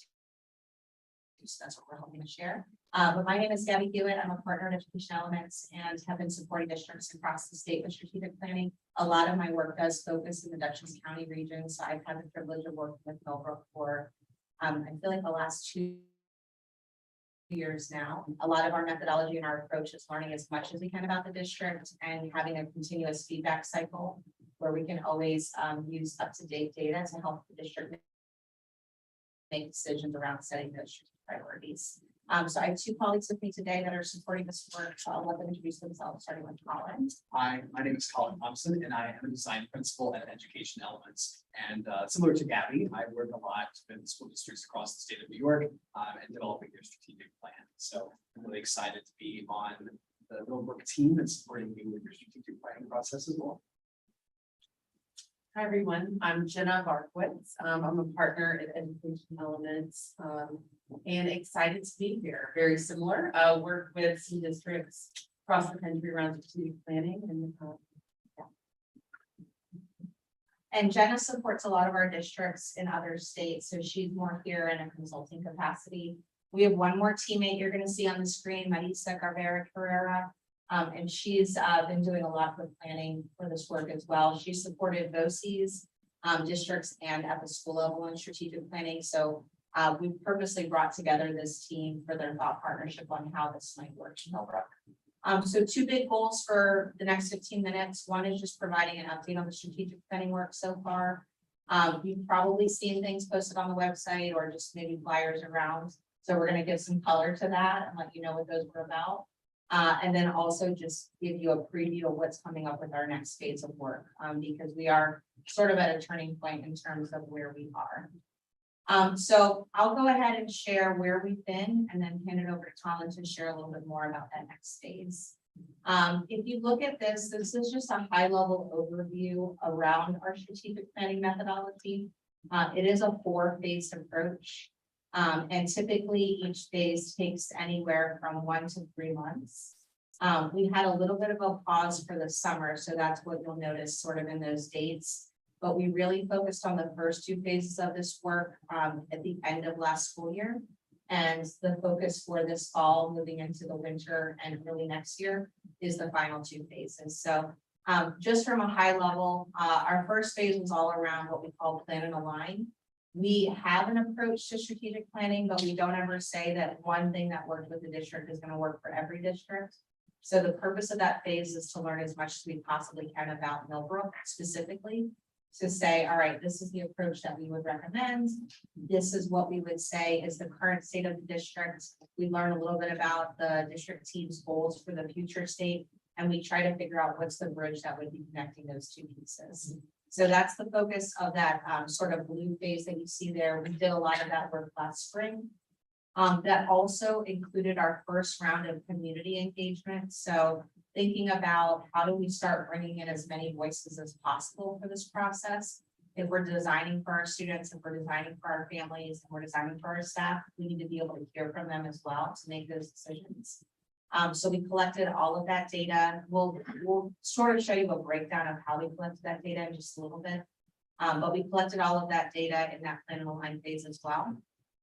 And then we moved into what we call the foundations phase. So this is where we worked with the district team to identify a representative group of people that we just called a steering committee, because they are meant to steer the decisions that need to be made in order to set the strategic goals. We gave them a readout of all of that feedback that we collected. We did a video ask, we did focus groups, we sort of synthesized all of that information and gave that back to them to say, this is what your community is saying. Let's go ahead and start making some initial decisions for what's going to go into your next plan on that. Okay. So that's a quick overview of the 4-phase approach, as well as the 2 phases we focused on last year. This is a breakdown of that initial round of community engagement data, but we actually just finished another round of community engagement feedback. Just that a lot of your teammates sitting right here led, and we were able to add a lot of that data together as well. So this is just a high level overview of how we have heard from different members of the community. So I'm going to be quiet, let you read that real quick, and then I'm going to call out some of the numbers.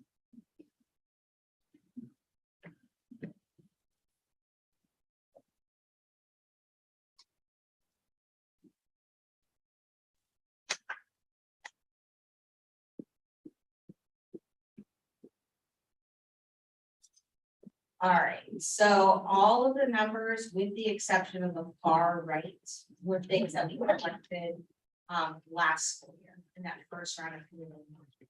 So we had a video ask, which is essentially a unique form of a survey where people can respond directly with the video, with a text, or with an audio response. So we were just trying to give people lots and lots of options to share about their experience. And this was a very high level sort of survey, right? The questions were, what do you see as Millbrook's greatest strengths? What do you see as Millbrook's greatest opportunities for growth? What do you hope is true 5 years from now? And we were able to create some themes from all of that data.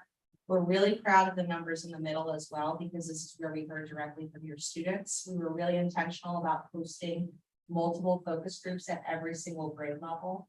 I think typically elementary students, might be perceived as not being able to participate in focus groups, and your students give us some really good feedback as well. So we feel good that these themes capture the student experience from K-12 across the board. And then sort of that lighter gray box, you can see there were 10 overall themes that emerged from that data. Those themes are what your steering committee used to create what we call pillars, or like the big buckets of the strategic plan. So those are the numbers on the left-hand side. The far right box, this comes from one of our latest rounds of community engagement feedback that Colin's going to speak to a little bit more. But after the steering committee made some initial decisions around what to prioritize, we went back to the community again, and we were able to collect even more feedback about, are we heading in the right direction? So our goal through this process is not to just engage with your community at the start or at the end, it's to create those feedback loops throughout. So that's what these numbers represent. This is a lot of information to go through, and I know that your administrators have a copy of the slide deck, so I won't spend too much time on it. We'll make sure that you have this information so you can go through it. But these were the needs that were identified from the community. I'm gonna go through 2 slides and I'll come right back to this one, because I know I'm gonna go this fast. The bullet points were just sort of the big trends that emerged. So when I said those 10 themes, these were some high level needs that came from those 10 themes. And what you'll see here, why you see them in 4 different color coded buckets, is because these are the pillars that your steering committee actually came up with. And they were able to sort those high level needs under each of these pillars. So the initial pillars of the strategic plan were very much grounded in what your community was saying, and not just what a small group of people were saying. So again, I'll be quiet for just about a minute, let you read this one and go to the next slide so you can read that as well, but we'll make sure you have access to this after.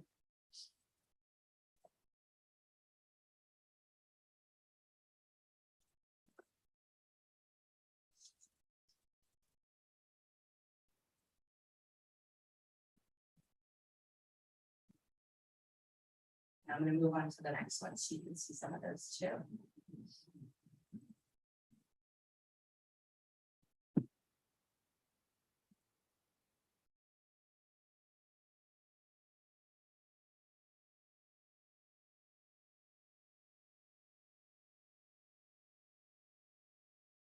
All right, one thing you might notice, I know you probably couldn't read all the bullet points, is that these are written as need statements, and that's for a reason, because we turn those need statements into problems that we want the team to solve for, and that's sort of the process that we've been walking them through over the last few months.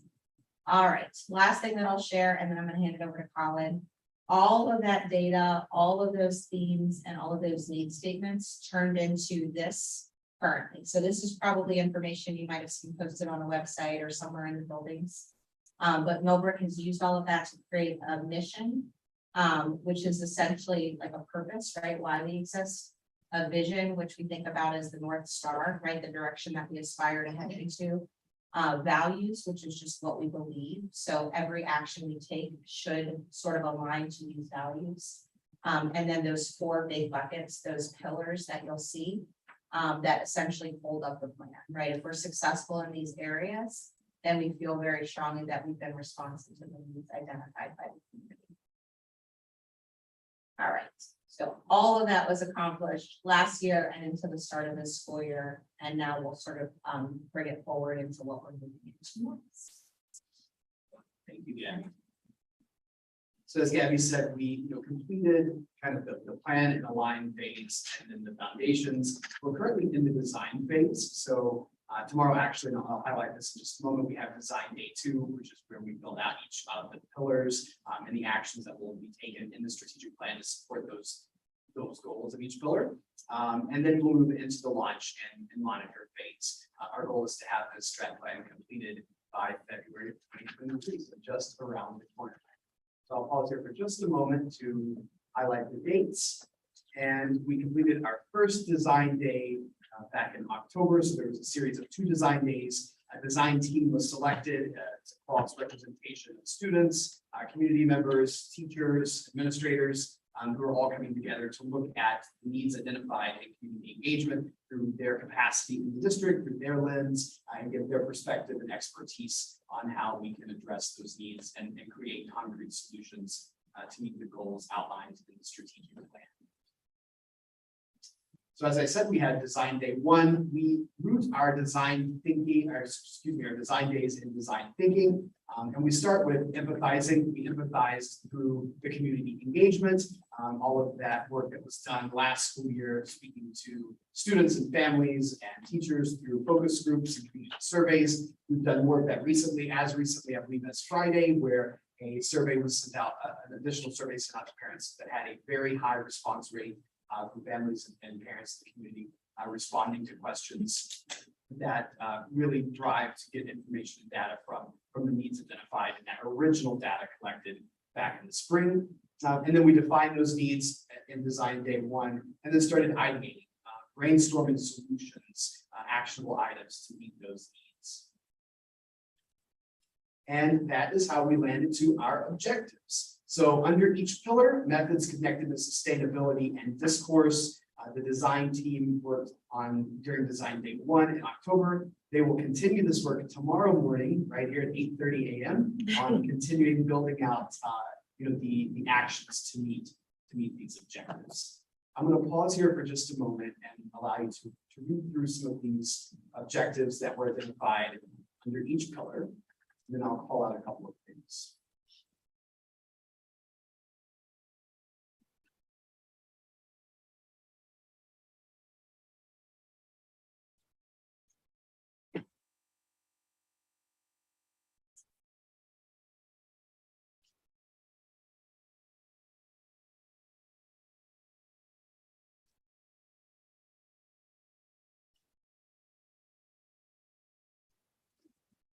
So I know there's a lot of information there, and as Gabby said, we'll make sure that you have access to all of these slides so you can parse through this information at your own leisure. But wanted to call out that we also asked the design team to go back through multiple rounds of feedback. Again, comparing the identified objectives to what we heard from the community, making sure that our strat plan is addressing specific needs that were raised by the local community. Also looking at them through the values that were set out by the team in this design, in this strategic planning process. And you can see several of those values kind of overlapping, especially like the connectedness and discourse, right? The need for creating belonging and inclusivity. And several, other pillars work to kind of meet common goals, but with very defined objectives under each pillar that will continue that work tomorrow in design day two to build out specific actions to meet those objectives. I'm sorry, you may have just said this, so excuse me, but did these objectives just come out in response to the most recent surveys? That's a good question. So the short answer is no, Okay. because we finalized that collection on Monday. Yeah. So just a couple days Right, ago.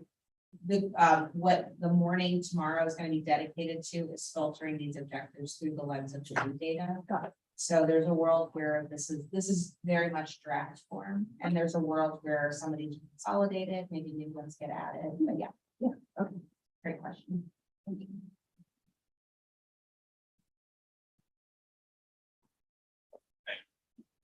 So as I mentioned, tomorrow we'll be having design day two. There are a series of 2 design days in this kind of planning process. And our objectives tomorrow are to continue to develop actions. As you can see from that kind of chart there at the top of the screen, these are kind of a cascade of more nuanced steps to support the overall strategic mission and vision of the district. The mission and vision and values are all then supported by the pillars, which are supported by the objectives and then those actions underneath. And so tomorrow we'll continue prioritizing actions and reflecting on the impact of each of those, again, through the additional community engagements data that was just collected. A couple of the future touch points we are looking towards is a prioritization workshop, which will happen in early January, and a communication planning meeting where we will draft the communication plan for releasing the strategic plan to the community. And then we are on track to have a final design for your strategic plan in February. So we are right here at the finish line.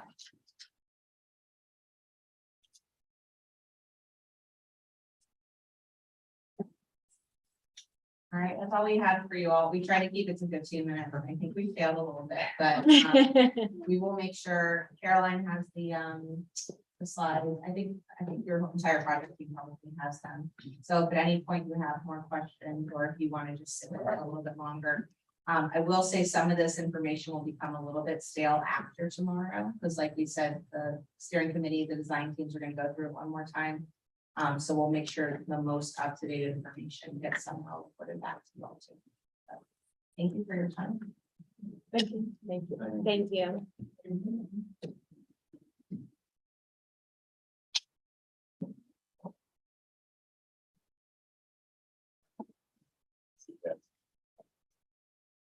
All right.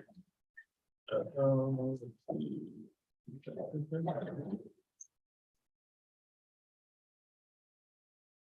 right, anybody want anything pulled from the consent agenda?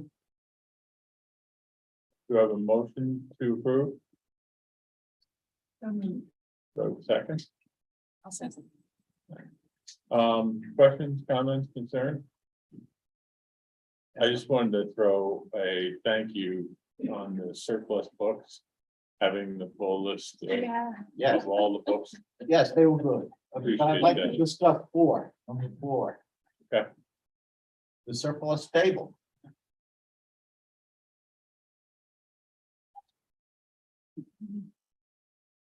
Okay. Okay, it's a cafeteria table, that we're speaking of, and the high school that says it is broken. And, okay, is it broken beyond repair? It is. Go ahead. Yeah, it's totally shot, restored on the stage, it's sitting there rotting away. Okay, so it's been broken quite a long time. Yes, they did got it for spare parts, that's the other table that we had. We at least get the seats out of it, some springs, but there's no way. All right, so you're repurposing what you can from it. Okay, just being it's public property, I'd like, to make sure Very that, expensive. that, right, that you've taken out what you can and use what you can and can't be repaired. Just in the future on these surplus forms, if it's broken beyond repair, would really be the best way to just put down, these are for disposal, broken. Oh, please put beyond repair. Yeah, it is in the recommended action. In the agenda, it says broken beyond repair, but Okay. But that it doesn't say it on form the is, form. that form is probably what's gonna get filed, so it should. Yeah, leave the principal fill it out. Yeah, let's just make sure that it's got a little bit of detail on it. Yes, you just a know, little more detail. Script what I can. It's up on blocks, All right, any other questions, comments, concerns? All in favor? Aye, any against? All right.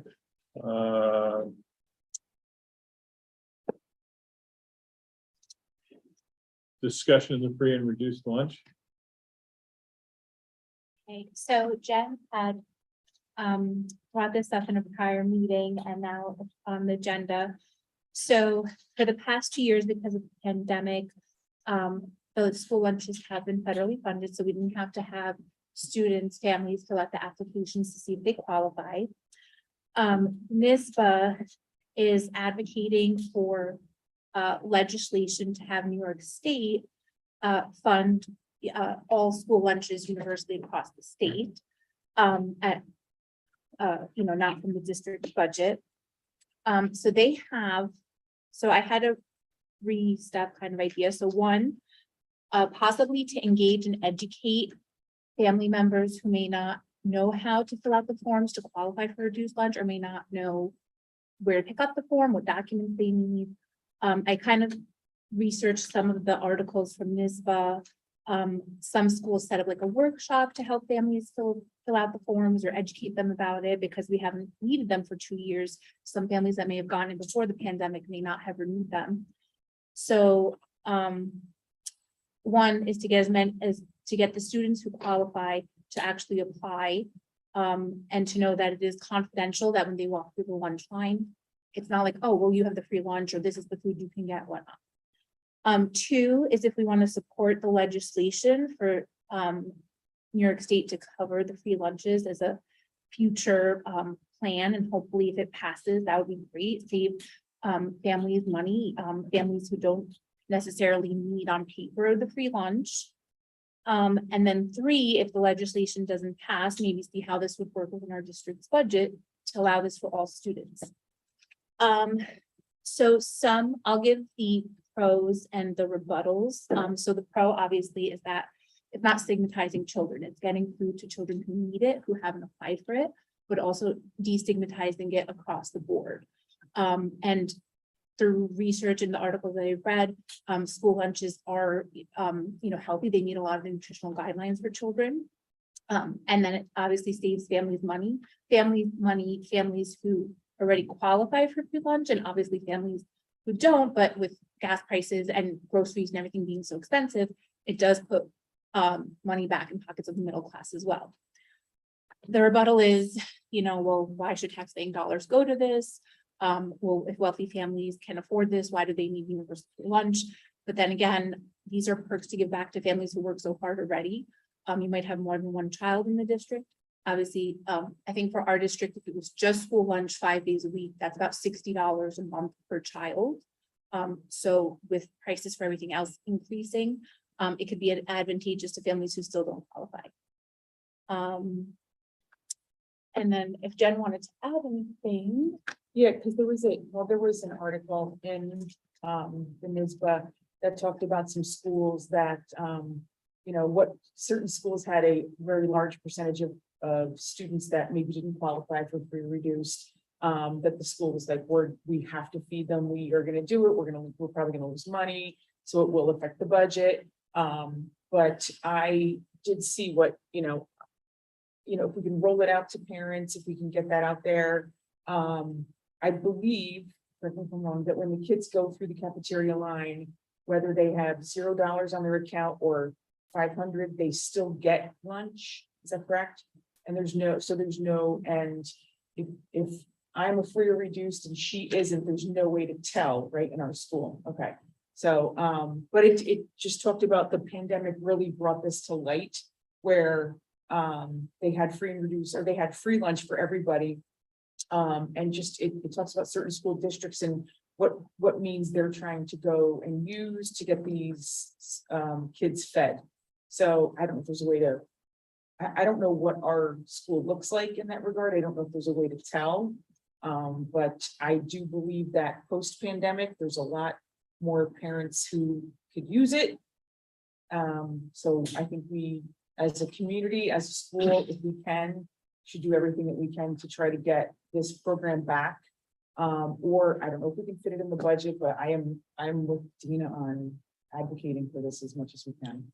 So, couple questions. I'm assuming when they say state aid or funding for this, they're talking about putting it in the governor's next budget, right? So we're a year away from, well, kind of, from actually having any money that he would or she would or could spend.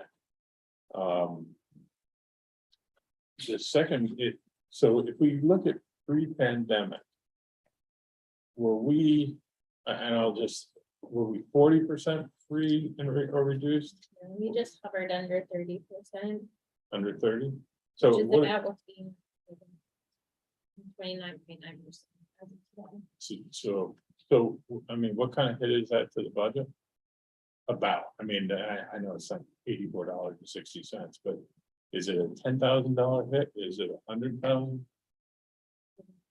So if you fully funded this. yeah, We're talking about longer for average, right? Right. So it's not just those 30%. I mean, that price tag is very steep. I don't know what it is. But 30% would be 240 kids, right? So I mean, if we're talking about covering the other 70%, you're talking about another 560 kids that you'd have to pay, and if it's close to what Dina So said. there's What was it? Something. If it's $3 for one child, $60 a month, 5 days a week, with about $60 a month for one, $60 a month for one child. So you're talking, So we don't currently pay for that 30%. Yeah. That's not true. Right. That 30% is needed. It's about right, it's in the. Right, if they fill out the paperwork and. Right, that's Yeah. aided. So that's not, I mean, there's all these calculations involving commodities and all that stuff that I don't know, but that's not something that comes out of the school. When we look back at what was being done, the federal government, in their infinite wisdom, can send billions of dollars overseas to wherever, and have decided to not fund under COVID rules, I guess, the money to feed the school children, I guess, in this country, not just in New York State. So New York State, NYSBA, currently, the way I read it, is they are trying to get either the state legislature or the governor to not just put it in a school, in a governor's budget, but the state legislature can, one, pass a bill and it would take effect immediately. Or the state legislature again could pass another bill to go into the school aid budget. There are several ways this can take place legislatively and not just through the governor, although probably can be an executive order that it could possibly be done. I'm not 100% sure on that, but our legislative body is the place NYSBA is starting, and that's really where it needs to take place. And to expect the federal government to do anything any further at this point, I doubt. So it has to take place at that level. Once that's exhausted, then the district really should look at possible cost. And I mean, figuring out what it would actually cost. And if the community wants to float the costs. My personal opinion is it's criminal that the state, but the federal government cut this program for the country. And it's unconscionable that our state legislature would not pass this to feed our school children, which is the future of this country. So that's where it belongs. At this point, I think you'll let NYSBA give it a shot. Let's wait till the session starts again after the new year. And if there's no headway made, then we should then discuss other options. I wanted to add, there is a template. So at the NYSBA conference and in some of the emails, there is a template that if we wanted to, we could put it on the site and parents can go and put their information. And if they have personal stories that they want to send to the legislator, so it has the message goes to the governor, lieutenant governor, state senator, state assembly member. And they could just say like, we support this, or just send it as is. But if they have like a personal story too about how this program has helped them, they can provide that. So, more voices, the better. But that, I mean, just so I want to make sure I'm not confused, which not too unusual. We're already funding pretty much anyone that's been approved for free and reduced. Is here. We don't know. Well, no, we don't fund it, but they're covered. Right? Yeah, well, yeah, anyone who qualified gets their, And if we were talking about then just saying, let's just do everybody. And right now, there's no way we can find a place to top $400,000 or $500,000. And what worries me is even if that becomes our sort of policy, we're gonna start pushing towards blowing through the tax cap. And then we get all that joy that comes along with trying to do that. I mean, I personally have no problem if we wanna advocate for parents to go, send stuff off. If we want to join our voices to NYSBA, however they're doing it. But I don't know. I'll throw it out to you, to the whole board. I don't see any way to just magically come up with $500,000. $300,000 or $400,000. Caroline, you mentioned there's currently 29%, 29.9. 30% of children in our district who are, they're signed up, they filled out the form. Correct. Well, that's not entirely true because some folks are what's known as a direct certification, meaning that they have something else that qualifies them. So if they're a Medicaid recipient or something like that, they may have something else in the state database that essentially we know they qualify because of that. And in addition to that, combining to 29% is people who have also filled out the application. Do you know what percentage, I'm sure you have to look this out, of children that are going through the line on a daily, weekly basis that don't have an account? I mean, we have to be children, right? Are there children, and I have to imagine there are, that go through the line that don't have money on their account, that are just accruing a balance? And to me, that would show those children have a need. Do you have an idea? I don't know. We can look it up. I would say to you that there may also be situations where students might go without because they're not going through the line because they don't want to, you know what I mean? Like I don't know if that's a accurate measure. And Right. I would say to you, what we do absolutely know is if our reported number is, almost 30%, it's probably much higher. Especially, I would say in the secondary schools where sometimes those kids just don't bother with the application. So I was thinking that's why would kind of be done to address this in 3 parts, in that bringing those families who maybe don't know how to apply or haven't applied, but they should, like you said, it's underrepresented, and maybe even have like that great Millbrook Minute video, just a video on maybe how to fill out the form, or where you can pick it up, what documents you need, where to submit it. That would be informational to address those who do qualify but haven't. And then in the second part, separate to that, if we feel to help to advocate with NISBA for state funding for this. And then the third part, which I don't think we have to jump to, obviously it's a big financial decision, is about budgeting if possible, or looking into that. So I think that's why I can say to you that we can look into what you're saying, like about the Millbrook Minute type thing. I don't know all of the regulations, but I know there are certain things we're not even allowed to like advertise on our website topic, so we would have to be really careful. We have had folks who, we have some translated copies for some of our families who may not speak English, but some it to the point that we would need them to be to fill this out. So we have had staff members who have worked with some families in that way, but we would have to be very careful in our advocacy that we don't violate any of the regulations around this. So I can't tell you that we would be able to do something like what you're suggesting, but I mean, we can, always do more. It just has to be within the parameters. Is it, I don't even know how to ask this. The kids that may go through the lunch line or may not go through because they know they don't have an account. Is there a way to communicate to them, or has it been communicated, or is it appropriate if somebody in the cafeteria notices that to somehow mention, hey, by the way, like, I know you don't want to sit there and tell, maybe you do, everybody, even if you don't have any money, you can go through the account, but I think just like with anything with mental health, and we have aides, we have teachers, we have, lunch people. And it really should be looked at as who's running a negative on a regular basis, who's not eating on a regular basis.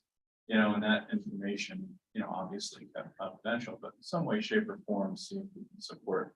But that's a tricky road, like you said, because you can't, just call up the parents and say, hey, you would qualify, because A, you don't know if they do, and B, you might be breaking some sort of regulation. but at least to get to that student, to let them know, however we could do it, to say, it's okay. You gotta be, I don't know, it really scares the heck out of me because, hey, I notice you're not eating lunch. You. I know Are you it's, too poor to? Boom, you're instantly. no, I'm saying, if there's a way to say, if. I don't know The how to other say. thing that's I don't- tricky, it just so you are aware, the other thing that's tricky is that these lists are highly confidential. Yeah, So other than food service and limited, very limited staff members for specific reasons. We don't even have access to that information because it is supposed to be confidential, so it's hard. You don't want to approach a family that's already qualified, maybe their child is just not interested in, there's so many different things with this. factors, yeah. What we can do, and I will double check with the consultant that we were working with, what we can do to do more advocacy, just to let people know where the forms are. I think some folks may be reluctant to fill out that application for, various different reasons. In terms of like legal status here, they might be afraid, put themselves on a radar or something like that. There's lots of different reasons why people avoid it, even if they know it's. So, we can continue to put the information out there. And we can help in whatever ways we are legally permitted to, but. In terms of the rest of it, that's board decisions, how you want to achieve down the rest of it. But in terms of advocacy, we can't violate any of the regulations.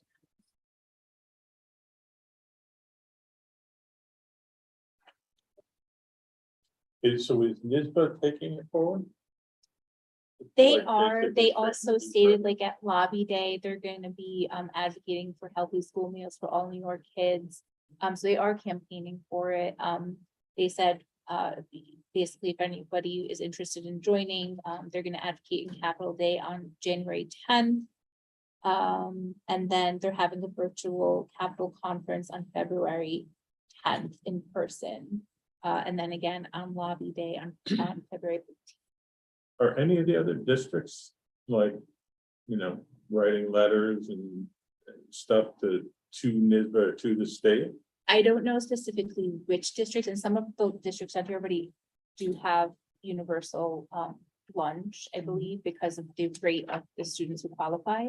But when I was at the conference, schools were using that template to bring parents to sign off on that.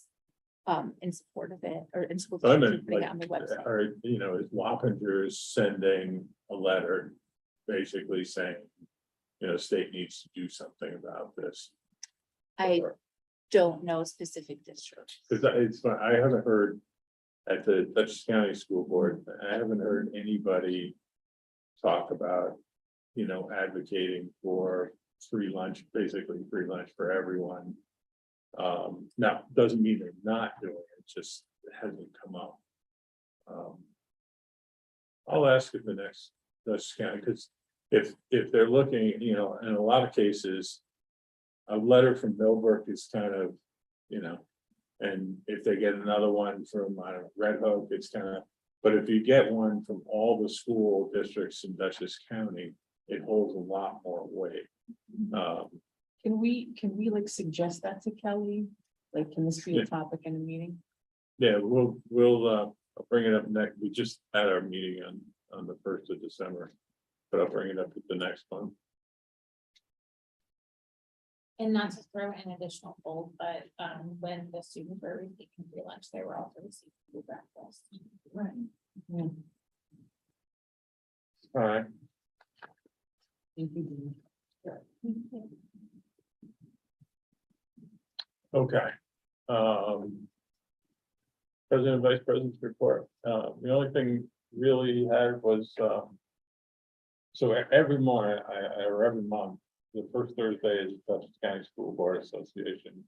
It's basically board members from all different schools, superintendents are invited, Jason from BOCES comes.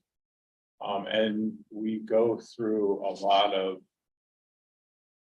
sometimes it's collective bargain, where is everybody? This past one was sort of an open discussion of board members were looking to, are you guys finding that no one wants to be on a school board? Are you finding how, and if so, how are you recruiting people to be on the school board. What's your public, interaction like? And most of the districts were basically saying the same thing we are, is people are just not interested. And a lot of it, I think they see these videos online. This is what the group thought, that there's a lot of, videos of people screaming at the school board, and, there was one, somebody kicked over a table at a board meeting. But the vast majority of everyone in the county was, it's not really happening. Yeah, there's some people get mad and yell, once in a while, but they are having trouble, and no one seems to sort of have come up with a good way to attract new members. BOCES is suggesting that maybe we do that. Before you run, there's that thing where you can go check out what it means to be on the board. Maybe we should run that twice a year, just so people get a real idea of what's going on.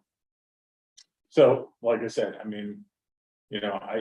when they asked me, I said, the public in Millbrook is incredibly supportive. But yet we do have problems finding, we have to go out and make a lot of noise to get people on the school board. I didn't realize that the Arlington or Wapsie, the 9-person school board.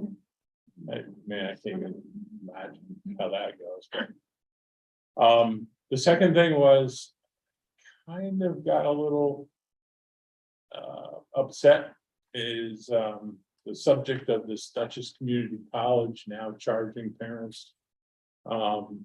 And the defense that was brought sort of to this group was, well, no, all those things you've heard, like it's going to be 1/3 the cost of going to, a regular college and all those things. None of that's been decided. Well, that's not what we're being told. And we're being told nothing by, anyone that actually is in the know. So we have to address rumors. So supposedly they're going to try to not walk it back, but they have a lot of different options for how to handle it. How much, yes, there has to be some pay, but it doesn't have to be 1/3 of, the normal tuition. What it's going to end up, how it's going to end up. But there was some pretty angry board members. Not so much that it was happening, the fact that nothing was said and it was just sort of dumped on it. And then superintendent's administration board members were kind of like, trying to answer the question, what does this mean? I don't know, I just heard about it when you did. So stay tuned for that one. They're gonna do there's a couple school districts that have some really interesting uses of Facebook. So they're supposed to be bringing some of that stuff to one of the next few meetings. I don't know how that's gonna go, but that was pretty much the gist of that meeting. Chris, did you have anything? No, I did want to thank the board members. I was thinking about it today, just my fellow board members. By the end of the night tonight, some of us will have 8 to 12 hours this week, and by the end of the week, will be 15 to 20 hours for a few of us. So it's not like that every week, but I do want to point out that it's not seen by everyone. I do appreciate, everyone's commitment to the board. And the admin for being flexible and working around their schedule. So.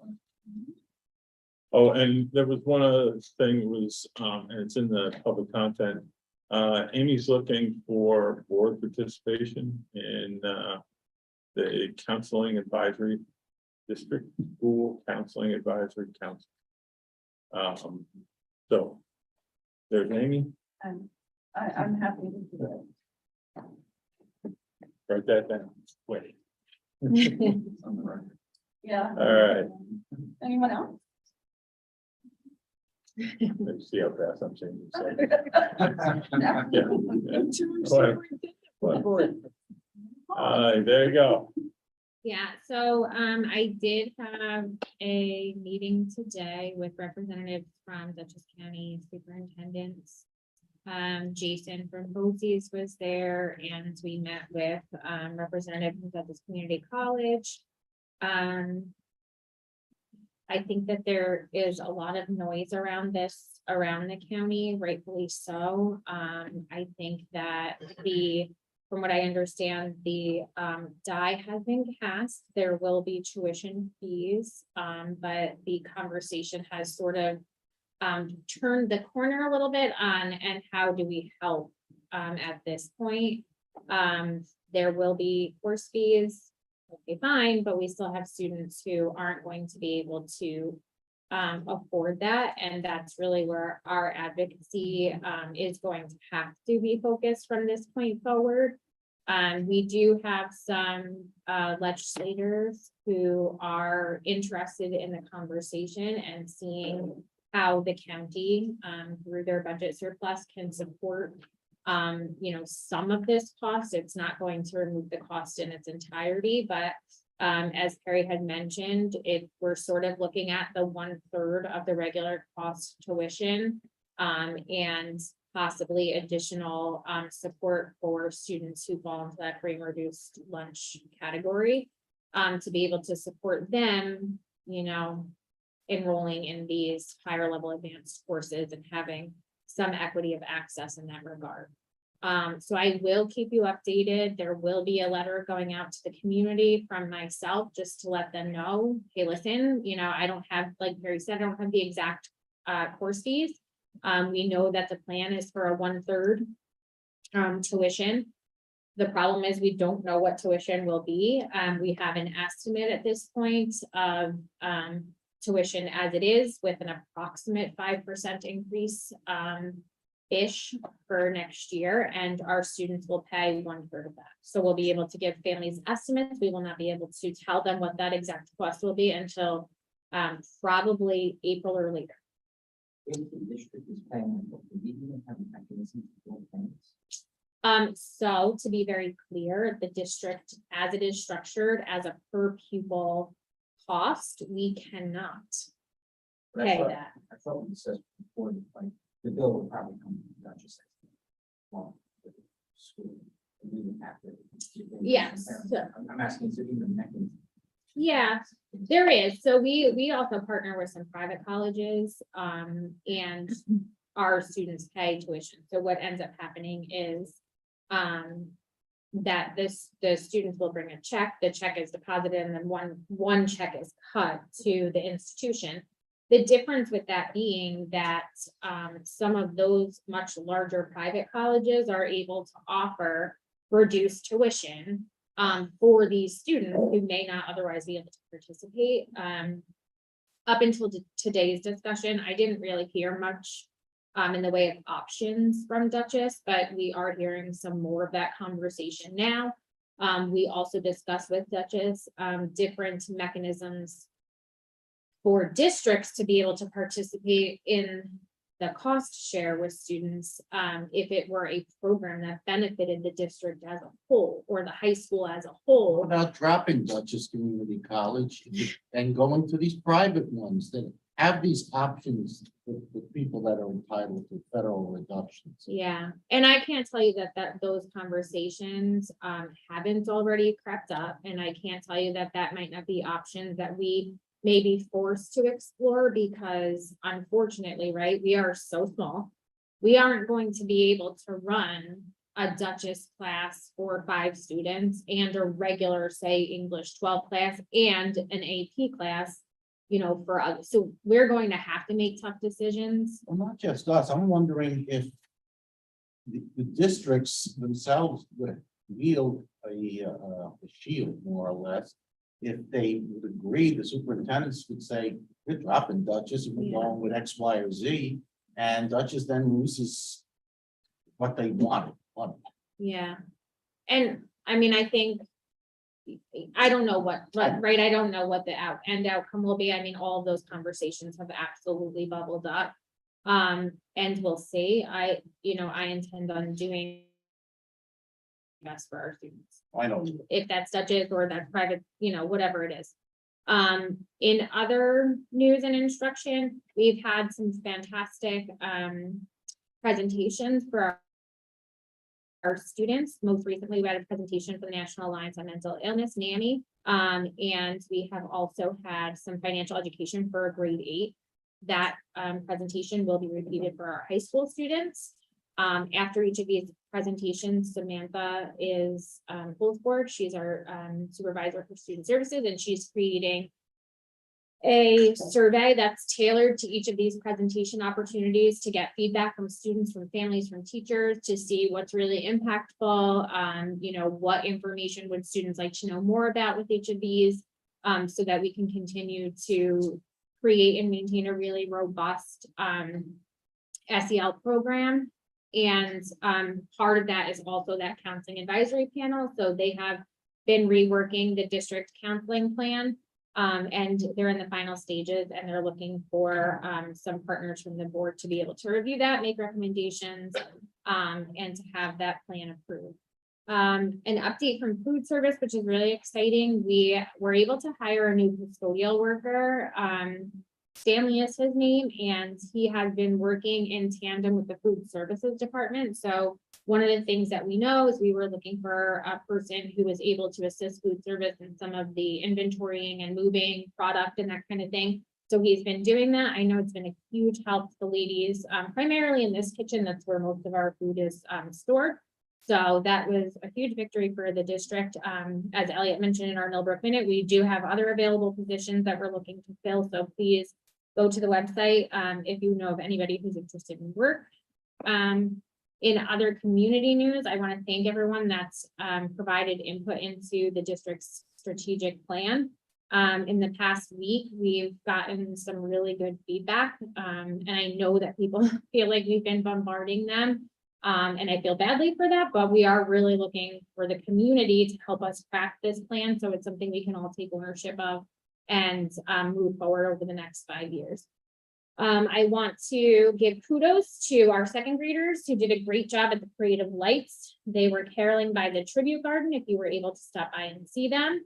Some exciting things coming up starting as early as tomorrow. We have our winter concerts in each of our buildings. The dates are listed there. And we also have next week on the 14th an opportunity for Parents' Night Out for any of that winter time chores and errands that you need to run.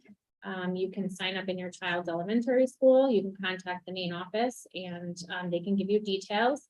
I did want to just mention publicly that our Astor social worker, Danielle Menist, is moving on from the district. Her last day will be December 16th. We will be getting another social worker in from Astor. And in the interim, there is a care plan for each of our students who works with Danielle. So no one will be left without support.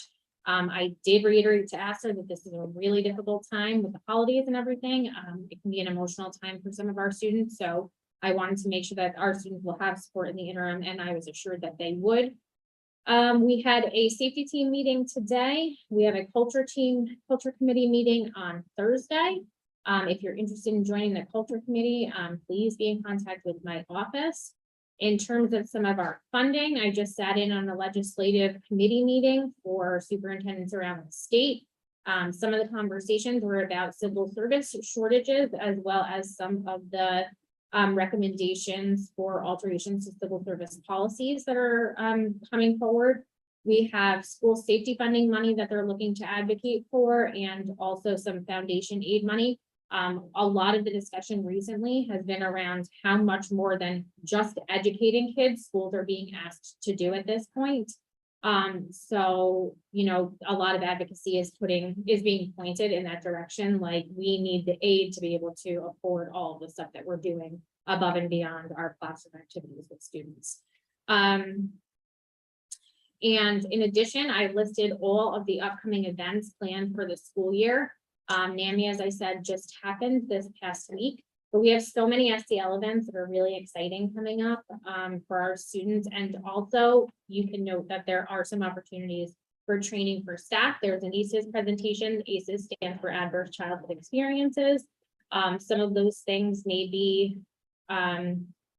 more commonly referred to as trauma experiences in childhood. It can be the mental illness of a parent, it can be a parental incarceration, it can be living in poverty, it can be neglect, abuse, it can be anything from domestic violence, homelessness. There's so many other things, experiences that a child can have before the age of 18. And it also will have some information about how do we handle this and how do we respond to that in an educational setting. So how do we build resilience for our students? So there's some staff training there. And there will also be parent presentations in March regarding safe internet use. And in addition, we were able to secure some clothing, toiletries, and school supplies from the United Way. Samantha worked with the United Way. She will be going to pick them up on Thursday. So she actually put information out around the district if there was anything specific that we were in need of to be able to try and secure that from United Way. And we will be working with the Northeast Community Center to create apprenticeship opportunities for our 11th and 12th graders who may not have plans of post-secondary education, but may want to go into the trades or the workforce. So we will be partnering with them.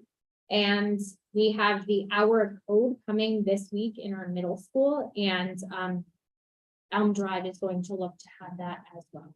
So that's pretty cool for our little ones. And that is all I have. As you can see, Mr. Lipka is unable to be here today, but we do have his report. So if you have any questions on that, I can take those questions as well. Any questions for Caroline? Thank you, Caroline. Absolutely. All right.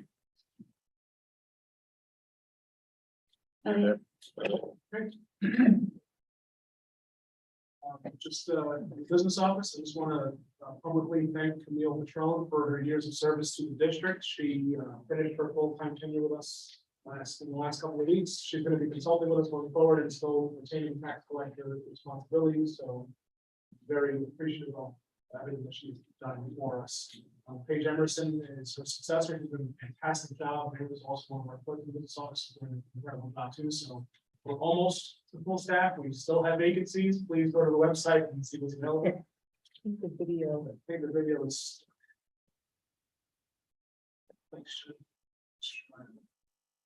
Hold that, bring it back. All right.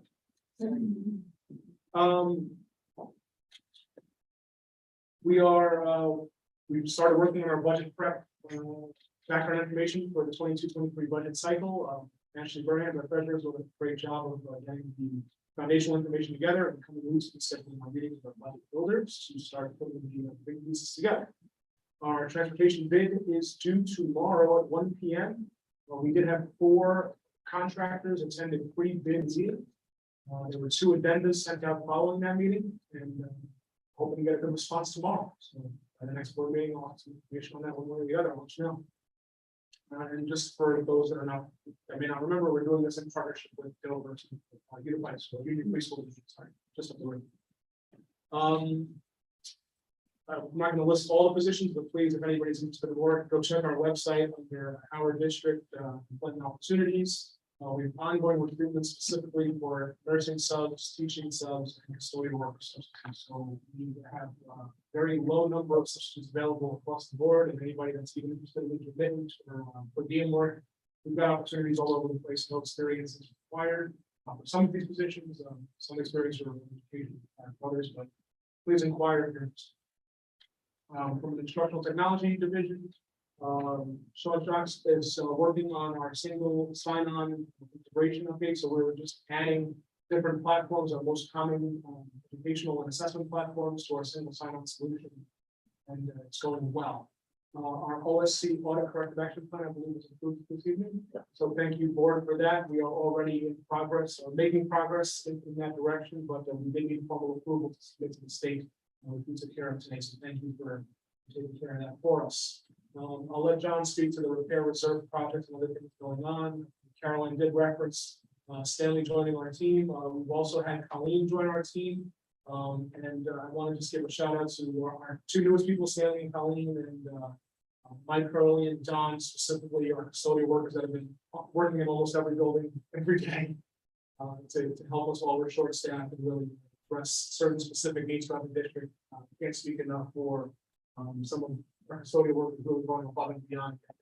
John working tirelessly. I don't know when John sleeps, but he's here early and stays late and make sure that the team has what they need to get it done. So I just want to give the team a shout out for all of the work that they're doing. In addition to that, getting ready for the winter weather.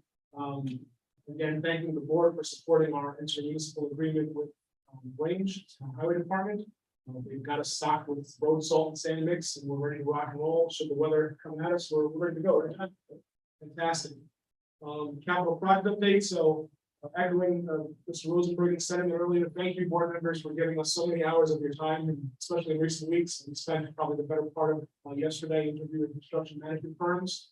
We were able to pare down 5 applicants to 2 finalists. Question for the board is, when do you want to meet them? Do you want them to come to the 20th meeting, or do you want to wait until after the break? That's your call. You let me know and I'll get it scheduled.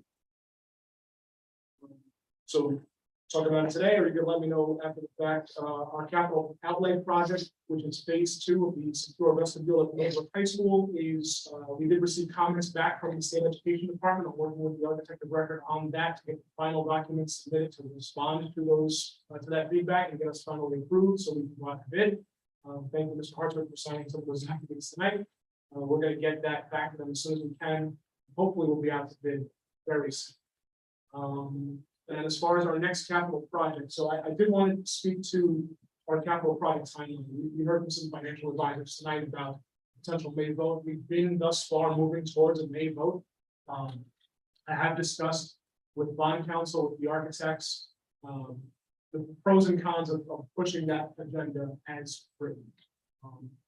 To be very brief, in the interest of time, we could hit the May vote date. It would require getting a little bit aggressive on our part with the planning process, and it might mean jumping ahead of other parallel processes, specifically the education elements folks and our strategic planning process that we talked about tonight. If we want to solidify our strategic plans and programmatically and the vision of the district ahead of the capital project, we might want to consider just waiting a little bit on the project vote.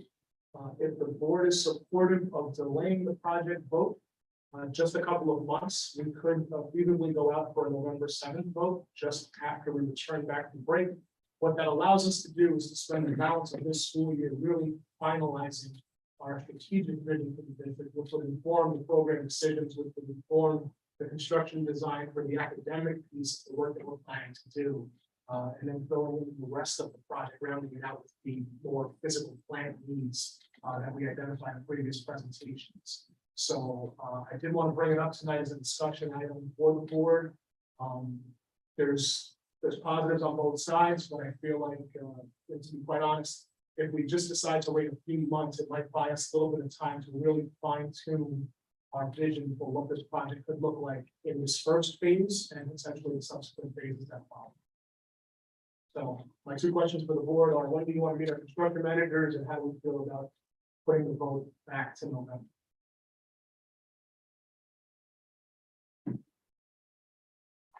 Our next meeting, I'm okay with me.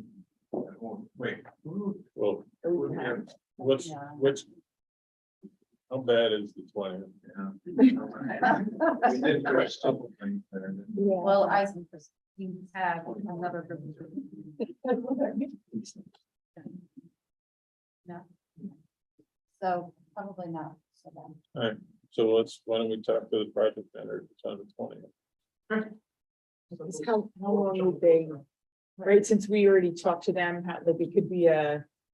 I would do 20 no minute. longer than we did tonight, Yeah. just give them a chance to present to the full board and then have a Q&A session. We may not have to answer or ask as many pointed questions if we give them a little bit more time to present. And I think the committee can speak to some of the things we've already talked about. Maybe some, I would say I would give it 30, but maybe 25. Can I ask a couple of that tonight's presentations? When do we? Yeah. Well, whenever. We're talking about that in seconds. Exactly. The people that we saw tonight? Yeah. Yeah. So, I mean, the whole point of the strategic plan is this is what the district's gonna be in a few years, 5 years, whatever it is. Personally, it seems sort of like, instead of putting the horse before the cart. I mean, if we're really want to establish this is where the district's gonna go, maybe we should finish that piece of work. And then put this capital project out for vote. Like you said, in November, because you can do these special, sort of special elections. Or special votes. That will be at the school. I'm just wondering what kind of turnout. Seeing if it would impact our potential success rate. So I've spoken to our architects, our bond council, the people that have been helping us thus far. There's some upside to an off-cycle vote, like it's a fall vote. Typically, they see higher approval rates, but lower response rates. The less people come out, the more people tend to support it, statistically. It also puts us off-cycle, meaning while a lot of districts are going for May votes, that means that a lot of those plans are going to the state for review and approval at the same time. We would be behind the 23 cycle, but ahead of the 24 cycle. So we kind of be slipping in, but would be potentially a lull in the volume of reviews, of project review and queues. I just also want to make sure that parents and the taxpayers in general know exactly what we're talking about. The windows are falling out of the building, we have to do something. We need to be able to put this in as blunt a form as we can. And make sure, if we did move it to November, we should continue to talk about this thing like every week, every board meeting. But Just to play devil's advocate, if we're gonna be finished with the strategic plan by February. How much, all right, and it's not like they immediately start breaking ground as soon as we say yes, you would think we'd still have that. Lapse before anything happened, to be done with the strategic plan. For us to hit a May vote, because of the legal requirements of notification and Right.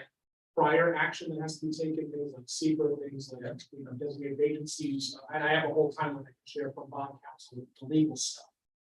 We have to start January, so we would actually be ahead, that's what I meant by, we would probably have to jump ahead of the strategic planning process at least a little bit. And there's So a you're saying practice. time wise, or are you saying? as far I'm as- saying time, well, Yes. time That wise, would take priority and precedent, what you're saying. agree. Not that we should finish it so we know what direction we're going, Right. we only have so much time. I think they both matter. They really do, because, a big part of things that we talked about in the past is that physical plan should follow program. In the sense of if we're gonna open up walls, let's make sure we're putting the walls back where they are, how they are, or not. And if the program is informing that we shouldn't, then we need to wait. No, I don't disagree with you on that, I just don't think as far as the timelines go, but the time wise, as far as only so much time in a day, and we have to hit certain deadlines, I get all of that. Yeah, in order for us to really hit that May number, we have to package this project and have it conceived by the end of January. That would put us. What are the cons, if any, to moving the vote to November? If there's a couple I know I heard. It's longer to get stuff done. Okay, so just, It would probably affect so if we did a May vote, we could do something summer of 24. And that may not be an option if we do a November. We may be waiting to do physical construction till 22. We can't do a lot in 24 because of the lead time of the things that we're considering. So without getting into super detail, anything that requires parts and materials to be built and delivered, especially from out of the country, it's probably not happening summer of 24, even with the 2023 vote. So the things that we would be looking at would be site work, roof work, not much in the way of program and instruction anyway, because we're probably not coming inside of the building summer of 24, even with a 23 vote, with a May 23 vote.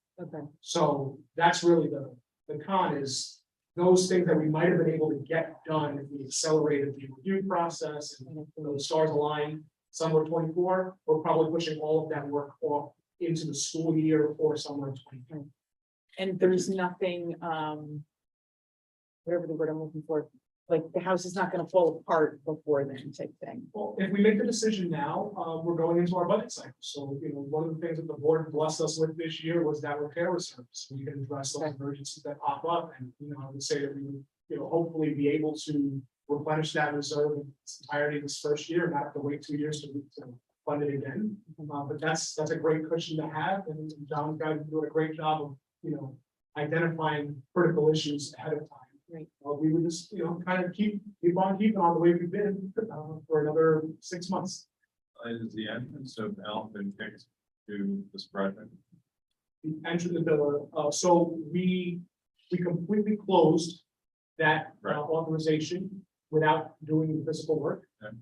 We have, the design firm BBS has provided us with a traffic redesign for Elm inclusive of the vestibule, and they are considering it with any interior work that we do, but again, absent of a real program decision, we don't know where that fits budget and design right now.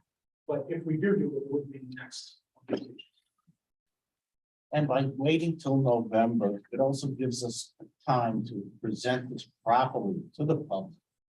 And not try to rush it, and we want the public to be. Not only to see what's going on, but to understand that this needs to happen. And by rushing it through. I don't want to make any mistakes. We get one shot at this, or we should get one shot at this, and let's do it right and educate everybody right the first time. I think we all knew it was an aggressive timeline. Yeah. If We have a lot of things lined up at this point. Yeah. It's just- So what do you think, November? November. I agree, Howard, we could even do brainstorming. When there was the forum at the firehouse, and that was based on problems. This isn't a problem, this is growth. Yeah. But having a public, it might help with voter turnout. That's the only big one I see. But if we present it. Back to school and you can have Yeah. the plans up on those different schools, different plans. When I've done this in the past, that's exactly when we open school day one, we're gonna have posters and Yeah. boards up with drawings and images of what the school could look like. The way people decide. All right, we're good, November. November. Thank you. Does that mean we still want to meet with them on the 20th or? Well, I think we should, because we're gonna start paying Either their way, way. it's just. Yeah, I don't wanna start getting out of here at 9 o'clock. I mean, this is a bad precedent. We go- If we move the meeting, I can't make it whatever day. Yeah, So you know. I know. And whatever it takes on my part to make sure you're comfortable. Drive back for one day. All right. Elliot, anything else? That's it for me, thank you. Okay, John? Yeah, everyone. We've been on vacation, therefore. Town state very careful, one person. Expected to arrive in January. It's going to, do the better control of the heat, classrooms and all other areas inside out. And also the boilers will run more efficiently, which will help with food safety. Boiler training continues with all the facilities and new employees. This is a major food saving initiative that we started in 2019. I was the only one that directed that operated the board. On cold weekends, so every 40 degrees, about down to 20s. I would hit split on Friday, and split back to space. The boiler on, four buildings, boiler ran all the time long. Basically, fuel start out one that the boiler on. So now 95% of the facilities have been now in the boiler operations. Now, be for the day dismissal, so the boiler down, boiler on 5, and bags at night. And on the weather, we boilers on 9 p.m. shut them down at 11, so the buildings are warm and warm, back in, and 5 and back up. Still, and boilers run all night long. Basically, fuel. That's major fuel savings initiative, and you see the difference. Or at least $8,000 a week at least. So that project that we didn't shell, we didn't have the money for it at Elm. Is that money still available to us? Well, the money that was authorized was already put in purchase orders to address the need at Elm. There was a balance Yeah. fund left over that is still a testament. I was thinking if there was money left over to automate some of that stuff, if it could be done. You know, so we don't have to have people coming in at 4 o'clock in the morning, turning the boiler on if it's 25 degrees outside. You know, it's great. I'm loving the money, the savings. I just, it seems like it's an awful lot to ask, and it seems like it's risky. You know, somebody comes down with a flu and can't get out of the house and doesn't turn the boiler back on. But if there's no money left, then I guess that shoots that subject. We've got less than 60,000 available, and it wouldn't be enough to do it properly. All right, never mind. 14 of course, the grants continues, which is another preventive maintenance program. Example, leaves up on the roofs, that go up on the roof, then the rain that, then that floods and on the roofs. I do like. Get all the buzzards out there too. Yeah, you know? I haven't seen one out. It's too cold. Oh. Yeah, they're gone. And that'll drive, the stage is pretty much used for storage. So we use it for use it privately. A lot of storage, up there, rides and stuff like that. So it's pretty bad shape, we place a lot of 4 tiles up there. It's running. Nice. Hey, our generator's kicked up. Figure out. Yeah, we still live. So I lost Wi-Fi. We're still on. Something's beeping. We've got power. I'm still beeping. Okay, go ahead, Jim. That's I good. Right, yeah. Say it again. I hear something beeping. Go ahead, John. And I believe the principal that else was about doing some kind of form of activity in private. The traffic ones, you can pay them, but the weather's been kind of cold, so we're in for 1 days. Get out there, we want to eliminate the one spot with the bus, we've got turn in the back. The bus will, and the back parking lot. Sometimes people park over there, so you know, park in and spot. At the high school, I better go to the one riders this evening. We did stage boards and furniture, preparation performances, so the cafeteria table that access to just. You see, that's what broadcast the sound of lighting performances. That's actually coming out on Monday. We have a full concert coming up on the 14th, so he's going to touch it out for us. Need or not. The guys went up on the list and we faced 2 electronic towers and we went all the lights in the gym. That's the high school. The middle school, we remodeling the new. Completed the drops down there, I will be riding in the Green's office and move 10 outside the Green's office, so that's all. All having drops, and that's what the chief and the floor for the remaining of that in the office. Once we that way we'll find that. At all dinner, I had a meeting with Stuttgart and he has a lot of plans to beautify the outside of the building. We're going to start that up in the spring. And the placement of the steam stacks, which is part of the preventive maintenance program, seems to have good water operations. Not getting many things down there. Still a lot of banging noise. Stuff, plants, and all of that. Placement of the traps, I mean, everything. Thanks. 2 questions. I saw that note. Did you send it with Tom being out with the flu-like symptoms and a bunch of those like 45 kids? 30 something in each of the elementary schools right now. We do not have that many cases of confirmed flu. Many of our students district-wide have not flu, not COVID, but some kind of old virus, something. So have we stepped up? Or can we step up? I'm over all flu season. We broke out the listening gun that we had for COVID. That's up and running, the guys is on the list. You're going to go and move like nice tables. Door handles on the day, take the shoulders, so we initiated like the COVID protocols, and all up and running. And cleaning all the high touch areas, doorknobs, all that stuff. Back is. And you're full for supplies and all that with the stuff you put in the mister and, Yeah, You got all- we still have a bunch of supplies left over. yeah, it's good. I mean, I'm glad to see we're getting out in front of it because if you listen to the news, between the flu and was it RSV or, I mean, it's gotten out of control, so. We deliver supplies to all the schools today with hand sanitizers and wipes, and whatever supplies we had, we put in our offices, the teachers, and the one we find out. These kind of things, basic protocol.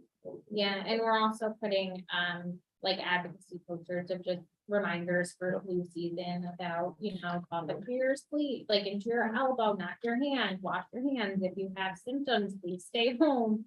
And encouraging anyone who it makes them feel more comfortable, you are welcome to wear a mask if that makes you feel more comfortable.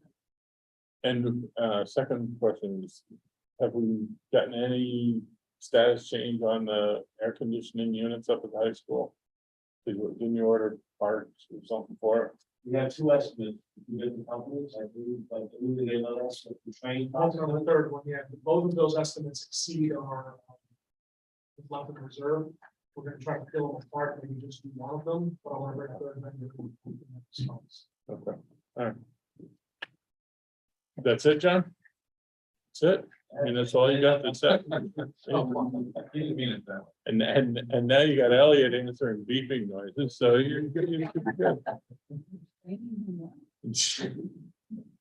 All right, very good. The next piece is to review and approve the.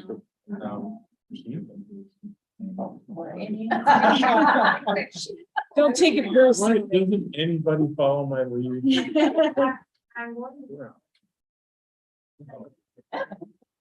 So there are several things listed for your viewing center. The ones that I will highlight are specifically since our last meeting, I did get to go to Veris, continually trying to remind them of our need for stuff, the internship program.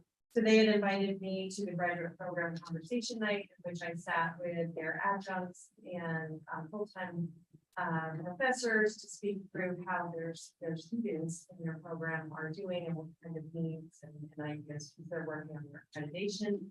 They had also just reassured me that they're working to try to make having internship here more of a mandatory piece of their program versus a voluntary piece of their program. So fingers crossed that goes well.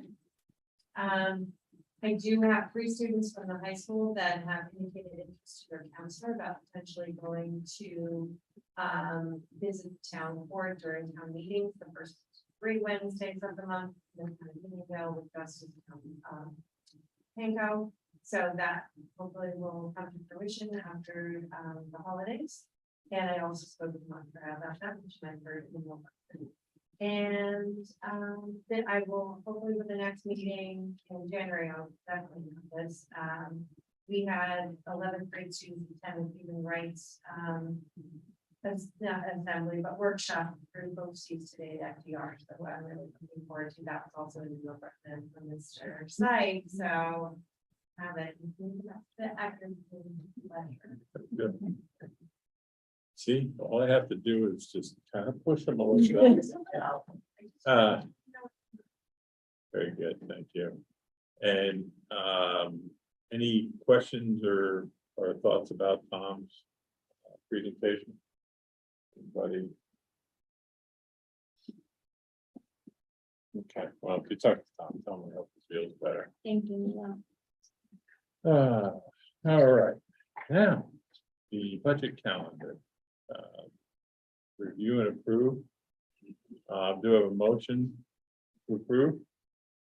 Do I have a second? Second. All right. Thoughts?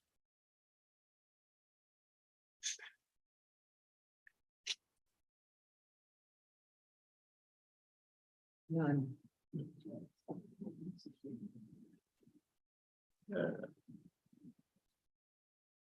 Did you want me to tell you the days I can't be there now? or-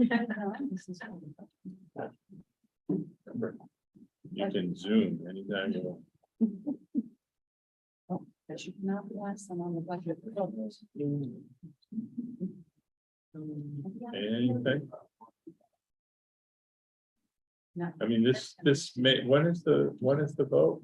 It's May 16th. 16.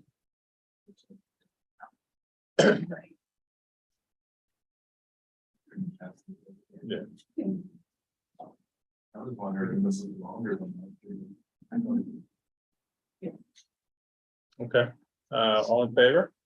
Aye, any against? All right. Now that you have a calendar, go forth and do it. All right, what's next? Questions from the public? None. None? None. Okay. Future agenda items.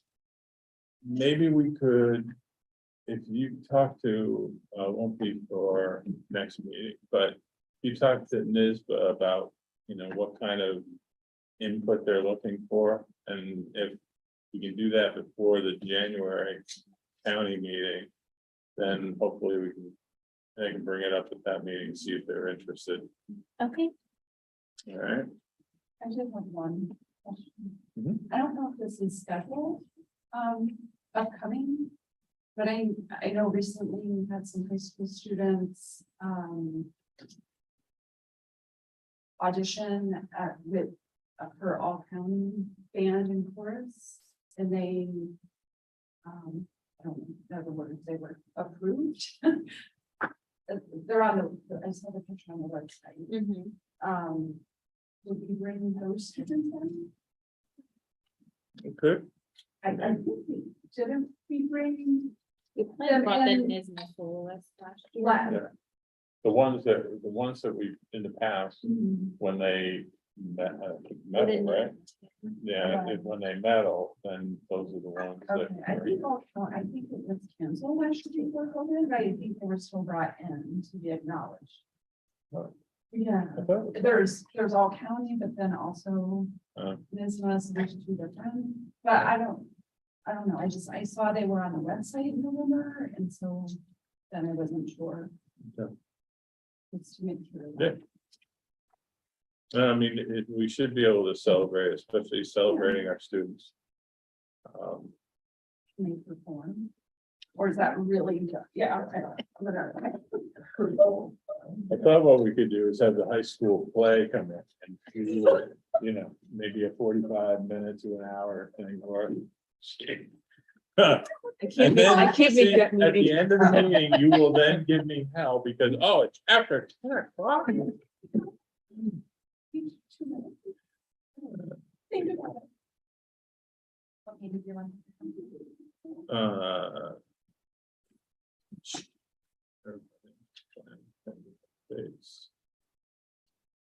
January already.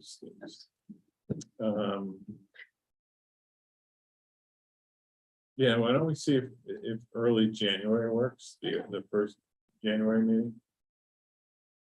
Take a look at that, maybe the agenda call. Whenever it is, next Thursday. We can look and see what's on for that January meetings. Next is a discussions in an executive session, just for anybody that's listening, we may deal with some items that we then turn to public session, take action. So the agenda that you see now after the executive session may be altered depending on our decisions. With that, do I have a motion to go to executive session? Do I have a second? What was the second? All in favor? Aye. Any against? All right, 5, 10 minutes.